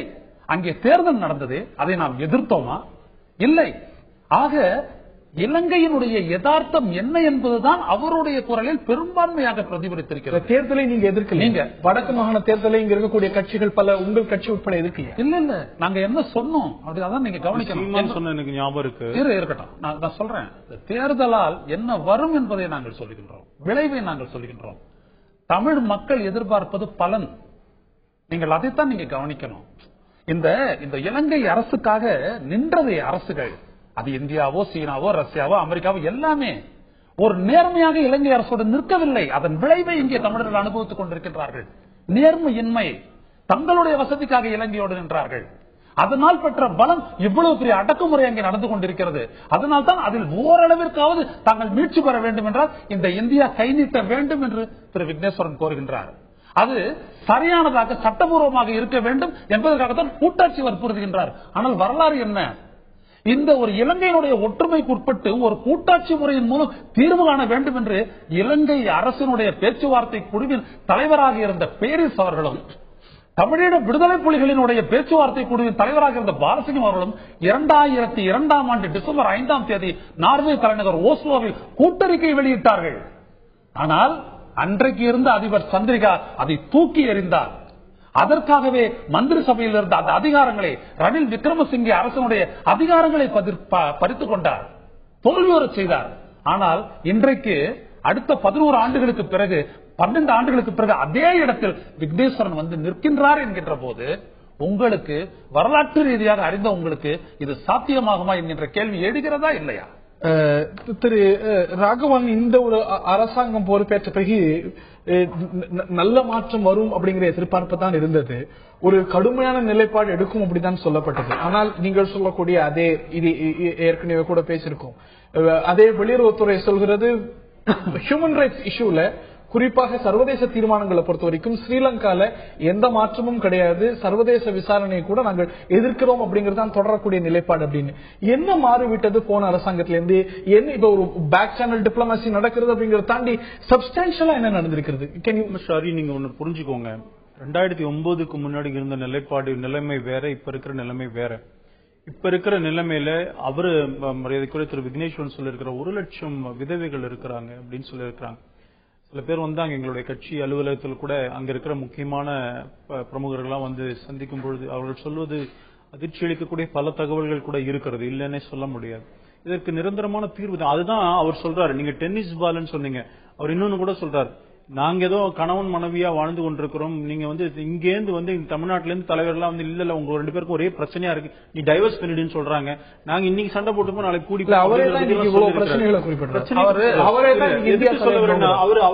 இந்தியா தலையிடணும், அவரே தான் இந்தியா அப்படிங்கிற ஒரு நிமிஷம் இந்தியா பத்தி இருங்க கொஞ்சம். நான் சொன்ன இந்த ரெஃபர் பண்ணது தமிழ்நாட்டில் இருக்கிற கட்சிகள் உணர்ச்சி பூர்வமா பேசுறாங்கன்னு சொன்னாங்கல்ல, அப்ப சொல்லும் இருங்க சார், நான் சொல்றது கட்சிகளை பத்தி பேசுறேன், கவர்மெண்ட் பத்தி பேசல, இந்தியன் கவர்மெண்ட் பத்தி பேசல. 2013 அவருடைய பேட்டிலேயே அவர் சொல்லிருக்கிறார், இந்த மாதிரி இவங்க வந்து உணர்ச்சி பூர்வமா பண்ணிடாதீங்க, நாங்க ஒன்னும் தமிழ் ஈழெல்லாம் கேட்கல, எங்களுக்குள்ள பிரச்சனையே கணவன் மனைவி பிரச்சனை இருக்கிறது, நீங்க வந்து டைவர்ஸ் பண்ணு அட்வைஸ் பண்ணாதீங்கன்னு சொன்னார். பிரச்சனை அவர் நல்ல ஆழத்தை புரிந்து கொண்டிருக்கிறார். பிரச்சனைகள் இருக்கிறது, இதுக்கு சொல்யூஷன் வேணும் தான் அவர் சொல்றாரு. நீங்க வந்து அதுக்கு சொல்யூஷன் இன்னைக்கு இருக்கிற காலகட்டத்தில் எப்படி சொல்யூஷன் கொண்டு வரமோ அப்படித்தான் கொண்டு வர முடியும். நீங்க கடந்த 2009க்கு முன்னாடி சொன்னா நம்ம நாடு அங்க சப்போர்ட் பண்ணாம இருந்தா இந்த பிரச்சனையே வந்திருக்காது, அந்த இந்த அளவுக்கு ஃபேஸ் பண்ண வாய்ப்பே இல்லாம இருந்திருக்கும். சரி பண்ணிட்டாங்க, 2009க்கு அப்புறம் இந்த நிலைமை இருக்கிறது. இப்ப அங்க சகஜ நிலைமை எப்படி கொண்டு வரலாம்? இந்த அரசாங்கம், மோடி அரசாங்கம் வந்த பிறகு அந்த கடந்த அரசாங்கம் 50,000 வீடுகள் கட்டி தருவதாக சொன்னார்கள். ஆனா அவங்க வந்து இதுவே நிலைமை தரல. ஸ்ரீலங்கன் கவர்மெண்ட் இப்ப ஸ்பீட் அப் பண்ணிட்டோம். ராணுவ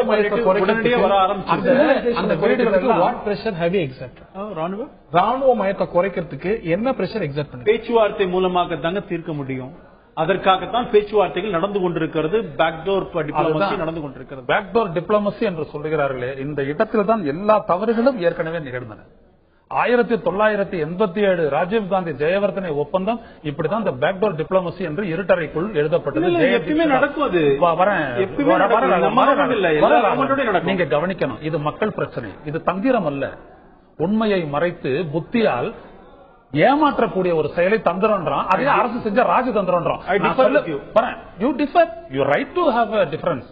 நான் சொல்ல வர வேண்டியது என்னவென்றால், இந்த மக்களினுடைய பிரச்சனைகளை அந்த மக்களை உள்ளடக்கி நீங்கள் தீர்வை நோக்கி செல்லுங்கள். அதைத்தான் நீங்க எங்களையெல்லாம் கன்சிடர் பண்ண வேண்டாம். இந்த நாட்டை எதிர்நோக்கி அந்த நாட்டினுடைய தேர்ந்தெடுக்கப்பட்ட ஒரு முதலமைச்சர் பேசுகிறார். நீங்கள் அவருடைய குரலுக்கு செவிசாயுங்கள். நாங்கள் மறுக்கவில்லை, நாங்கள் தடுக்கவில்லை. ஆனால் யதார்த்தத்தை புரிந்து கொள்ளுங்கள். நீங்கள் அந்த பேக்டோர் டிப்ளமசி என்றால் விட்டுவிடுங்கள் தயவு செய்து. அவர் ஒரு சட்ட அறிஞர். பேசணுமா? எல்லாமே ஒரு ஸ்டேட்மெண்டா விடணுமா? உலகத்துல நான் அதை சொல்லவில்லை. ஒவ்வொரு இப்ப நீங்க சீனாவோட எல்லை பிரச்சனைக்கு நீங்க பேச்சுவார்த்தை நடத்துறீங்கல்ல, எல்லாம் நீங்க வெளிப்படையாதான் பேச்சுவார்த்தை நடத்துறீங்க. கிட்டத்தட்ட 25-26 முறை காங்கிரஸ் ஆட்சியில பேச்சுவார்த்தை நடந்தது. அதுல இருந்து என்ன விளைவு ஏற்பட்டுச்சுன்னு இந்த மக்கள் கிட்ட சொல்லல. ஆனா சீனாவுடைய ஆக்கிரமிப்பு மட்டும் நடந்துகிட்டே இருக்குதுன்னு செய்தி வருதுங்க. ஒரு விஷயம் இதுதான் இந்த ரகசியத்தில் இருக்கக்கூடிய பெரிய தவறு. நான் எதை சொல்லுகின்றேன் என்றால், இப்பொழுது இவர்கள் சொல்லுகின்றார் அல்லவா, ஒரு கூட்டாட்சி என்று சொல்லுகின்றார் அல்லவா, இதற்கு அடிப்படையான விடயம் இது கான்ஸ்டிடியூஷனல் சேஞ்ச், அமெண்ட்மெண்ட் அல்ல. திரு விக்னேஸ்வருடைய கோரிக்கைக்கும் உங்களை போன்றவருடைய கோரிக்கைக்கும் மிகப்பெரிய வித்தியாசம் இருக்கிறது. அவரோ அவருடைய கட்சியோ இல்ல அங்க இருக்கக்கூடிய பிரதான கட்சியோ கான்ஸ்டிடியூஷன்லயே சுப்ரீம் கோர்ட்லயே சொல்லியாச்சு எங்களுக்கு வேண்டுவது ஈழம் அல்ல அப்படின்னு. அவரும் பல பேட்டிகள்ல இங்கேயும் கூட உறுதிப்படுத்தியிருக்கிறார். ஆனால் நீங்கள் அந்த கோரிக்கையை தானே தொடர்ந்து முன்வைக்க. நேற்று பேசிய அவருடைய பேச்சியில் சுய நிர்ணய உரிமை என்கின்ற வார்த்தை இருந்ததா இல்லையா? எஸ், பட் அவர் வரேன் ஒருங்கிணைந்த இலங்கைக்குள்ள சொல்றார். சரி, அது இன்டர்னல் செல்ஃப் டிட்டர்மினேஷன். அது சம்பந்தம் சொன்னது. இவர் சொல்றது செல்ஃப் டிட்டர்மினேஷன். ரெண்டு பேரும் ஒரே கட்சி தானே? ஒரே கட்சி தான். ஆனா தே டிஃபர். இப்போ ராகவன் நான் சொன்னதுல இருந்து டிஃபர் அப்படின்னா இல்லையா, அதே மாதிரிதான். எதுக்கு நான் சொல்ல வரேன், நீங்க விக்னேஸ்வரன் கேட்கிறாரோ? வரேன் ஈழத்தை கேட்பார் என்று இல்லை, நான் அதைத்தான் சொல்கின்றேன். இதை பெற்றுத்தர முடியவில்லை என்றால் இந்த பிரதமர் மோடி தலைமையிலான அரசு இதற்கு அடுத்த கட்டமான விடுதலையை இந்த தமிழீழ மக்களுக்கு பெற்றுத்தருமா? அதைத்தான் நீங்க சொல்யூஷன் சொல்றீங்களே, நீங்க சொல்லக்கூடிய சொல்யூஷன் என்றது இலங்கை அதிபர் ராஜபக்சே ஏற்றுக்கொள்ளவில்லை என்றால், அதிகார பகிர்வுக்கு அவர் முன்வரவில்லை என்றால், ஒரு காலகட்டத்திற்குள் ஓராண்டு 1.5 ஆண்டுக்குள் நடத்தி தரவில்லை என்றால், அப்பொழுது தமிழர்களுடைய அடிப்படை கோரிக்கையான ஈழத்தை நீங்கள் இது ஒரு 13வது சட்ட திருத்தம் குறித்த கோரிக்கையை தொடர்ந்து பேசுறோம். தொடர்ந்து அங்கிருந்து பிரதிநிதிகள் இங்க வர்றாங்க. தொடர்ந்து வெளியுறவுத்துறை இன்னைக்கு என்ன சொல்லுதோ அதே தான் அன்னைக்கும் சொன்னது.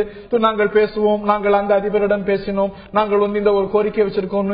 தொடர்ந்து பேச்சுவார்த்தைகள் நடக்கிறது. மோடி அரசாங்கமும் அதே ஒரு பதிலைத்தான் கொடுக்கிறது. What has change, will something change அப்படிங்கறதா இப்பொழுது வாட் ஹஸ் சேஞ்ச்ங்கிறதுக்கு தாங்க நான் சொன்னேன். மீனவர்கள் பிரச்சனையில் விடுதலை செய்யப்படுகிறார்கள் என்பதை எல்லாமே இலங்கை தானே செய்து ஒண்ணு. இன்னொரு விஷயம், இந்தியாவுக்கு இது 13வது சட்டத்திட்டத்தில் தார்மீக உரிமை இருக்கிறது. ஆமா, அதுதான் உரிமை இருக்கிறது தான் சொல்றேன் நானு. இன்றைக்கு அங்க வீடுகள் கட்டி கொடுப்பதற்கு காலதாமதம் பண்ணி செஞ்சாங்க. லேண்டே கொடுக்க மாட்டாங்க. இப்ப லேண்ட கொடுக்க ஆரம்பிச்சுட்டாங்க. ஸ்பீடப் பண்ணிட்டு இருக்கோம். அந்த வீடுகள்லாம் ஸ்பீடப் பண்ணிட்டு அவரே சொன்னாரு. ஒண்ணு புரிஞ்சுக்கோங்க, நீங்க என்ன விரும்புறீங்களோ அதை என்கிட்ட சொல்லணும்னு எதிர்பார்க்காதீங்க. என்ன நடந்துட்டு இருக்கு, என்ன மாறுதுன்னு சொல்றீங்க, அதுக்கு நான் சொல்லிட்டு இருக்கிறேன். அதனால இப்ப இந்த மாற்றங்கள்லாம் அந்த அறிகுறி தானே இதெல்லாம் போடுறது. என்னுடைய வார்த்தைகள் எல்லாம் யூபிஏ கவர்மெண்ட்ல அவங்க கட்டுறதுக்கு தயாரா இருந்தாலும் கூட இடம் கொடுக்க அந்த அரசாங்கம் தயாரா இல்ல. இப்ப வந்திருக்கு. My question was about 13th amendment பத்தி தான் பேசுறேன். ஒவ்வொரு சப்ஜெக்டும் இந்த மாதிரி வந்து கொண்டிருக்கிறது என்பதை தான் சொல்லுகின்றேன். மீனவர்கள் கொல்லப்பட்டது போய் மீனவர்கள் விடுவிக்கப்படுகிறார்கள் அப்படிங்கறதையும் தான் சொல்லிட்டு இருக்கிறேன். அதனால ஒரு சேஞ்ச் வந்து கொண்டிருக்கிறது. அதற்கான முயற்சி இந்த அரசாங்கம் எடுத்துக் கொண்டிருக்கிறது. இல்லன்னு சொல்ல முடியுமா? அந்த அரசாங்கம் இந்த அரசாங்கம் ஒண்ணு உங்களால சொல்ல முடியுமா? இவங்க சொல்றாங்க, ஆனா சொல்ல முடியுமா? மரியாதைக்குரிய விக்னேஸ்வரனுடைய வார்த்தைகளை நீங்க மேற்கோள் காட்டி இவர்களெல்லாம் பேசும்பொழுது அதே விக்னேஸ்வரன் நீங்க சும்மா இருந்தா போறீங்க, நாங்க பாத்துக்கிறோங்க, விடுங்கன்ற அளவுக்கு சொல்லவில்லை என்று நாங்கள் விடுத்த அறிக்கைக்கு பதிலாக அவர் சொன்னார். அதனால அப்படிலாம் பேசக்கூடாது. உணர்ச்சி பாருங்க ஐயா, நிலைமையை ராகவன் அவர்கள் ஒரு ஆட்சியில் இருக்கக்கூடிய ஒரு கட்சியினுடைய பிரதிநிதியாக இங்க அமர்ந்திருக்கிறார். நீங்க ஒரே ஒரு விஷயத்தை சொல்லிடுறேன். ரொம்ப சுருக்கமா உலகளுடைய சீனியர் லீடர்ஸ் எல்லாம் ஸ்ரீலங்கால போய் அசஸ்மெண்ட் வந்திருக்கிறாங்க. நீங்க திரு சீமான் சுப்பிரமணியன் சுவாமி, இல்ல நான் ரவிசங்கர் பிரசாத் போன்ற தலைவர்கள் போய் பார்த்திருக்கிறாங்க, அசஸ் பண்ணிட்டு தான் நாங்க வச்சு எங்களுக்கு அந்த முக்கியத்துவம் இருக்கிறது என்பதை இதை இன்னும் நிறைய சொல்ல முடியும். இதை பத்தி நாங்க அசஸ் போயிட்டு வந்திருக்காங்க தலைவர்லாம். திரு சீமான் அங்க போனாரான்னு எனக்கு தெரியாது, ஆனா எங்களுடைய தலைவர்லாம் அதை போய் கிரவுண்ட் அசஸ்மெண்ட் எங்களுக்கு இருக்கு. அந்த பிரச்சனையை தீர்க்க வேண்டும் என்பதிலே முழு முனைப்புடன் இருக்கிறது. ஆட்சிக்கு வந்ததுக்கு அதுக்கு முன்னாடியே பண்ணிருக்கணும். அதெல்லாம் இல்ல, நான் ஒரே ஒரு விடயத்தை சொல்றேன். இல்ல, வெளி உலகிற்கு தெரியாத அளவிற்கு அங்கே ஒடுக்குமுறை நடந்து கொண்டிருக்கின்றது. அதைத்தான் திரு விக்னேஸ்வரன் அவர்களுடைய உரையில் குறிப்பிட்டிருக்கிறார். உருக்கமான ஒரு உரை, பல முக்கியமான அம்சங்கள் உள்ளடக்கிய உரை. எங்களுடைய வடக்கு மாகாண சபை அப்படிங்கிறது எந்த அளவுக்கு பிரச்சனைகளை சந்திக்கிறது அப்படிங்கறத விளக்கியிருக்கிறார். தொடர்ந்து பிரச்சனைகள் எப்படி மனித உரிமை மீறல்கள் தொடர்கின்றன என்பதையும் விளக்கியிருக்கிறார். இந்திய அரசாங்கத்திடம் கோரிக்கையும் வைத்திருக்கிறார். இந்த ஒரு கோரிக்கை புதிய கோரிக்கை அல்ல. இந்திய அரசாங்கத்துக்கு தார்மீக உரிமை இருக்கக்கூடிய ஒரு விவகாரத்தில் இருக்கக்கூடிய ஒரு கோரிக்கை. அந்த கோரிக்கை நிறைவேறுவது எப்போது என்கிற ஒரு கேள்விதான் எழுகிறது. இந்த அரசாங்கம் அதற்கான அத்தனை முயற்சிகளையும் நாங்கள் செய்கின்றோம் என்று சொல்கிறது. எப்பொழுது விடிவு பிறக்கும் இந்த ஒரு கேள்விதான் தொடர்ந்து எல்லா விவாதங்களிலும் இலங்கை தமிழர் பிரச்சனையை பொறுத்த வரைக்கும் நாம் எல்லோருக்கும் இருக்கக்கூடிய கேள்வி. இந்த ஒரு நம்பிக்கை வைக்க வேண்டிய அத்தனை காரணங்களும் இருக்கிறது என்கிறார் திரு ராகவன். பார்ப்போம். நிகழ்ச்சியில் பங்கு பெற்ற திரு ராகவன் அவர்களுக்கும் திரு ஐயநாதன் அவர்களுக்கும் பார்த்த நேயர்களுக்கும் நன்றி தெரிவித்து இந்த தருணத்தில் விடைபெறுகின்றோம். வணக்கம்.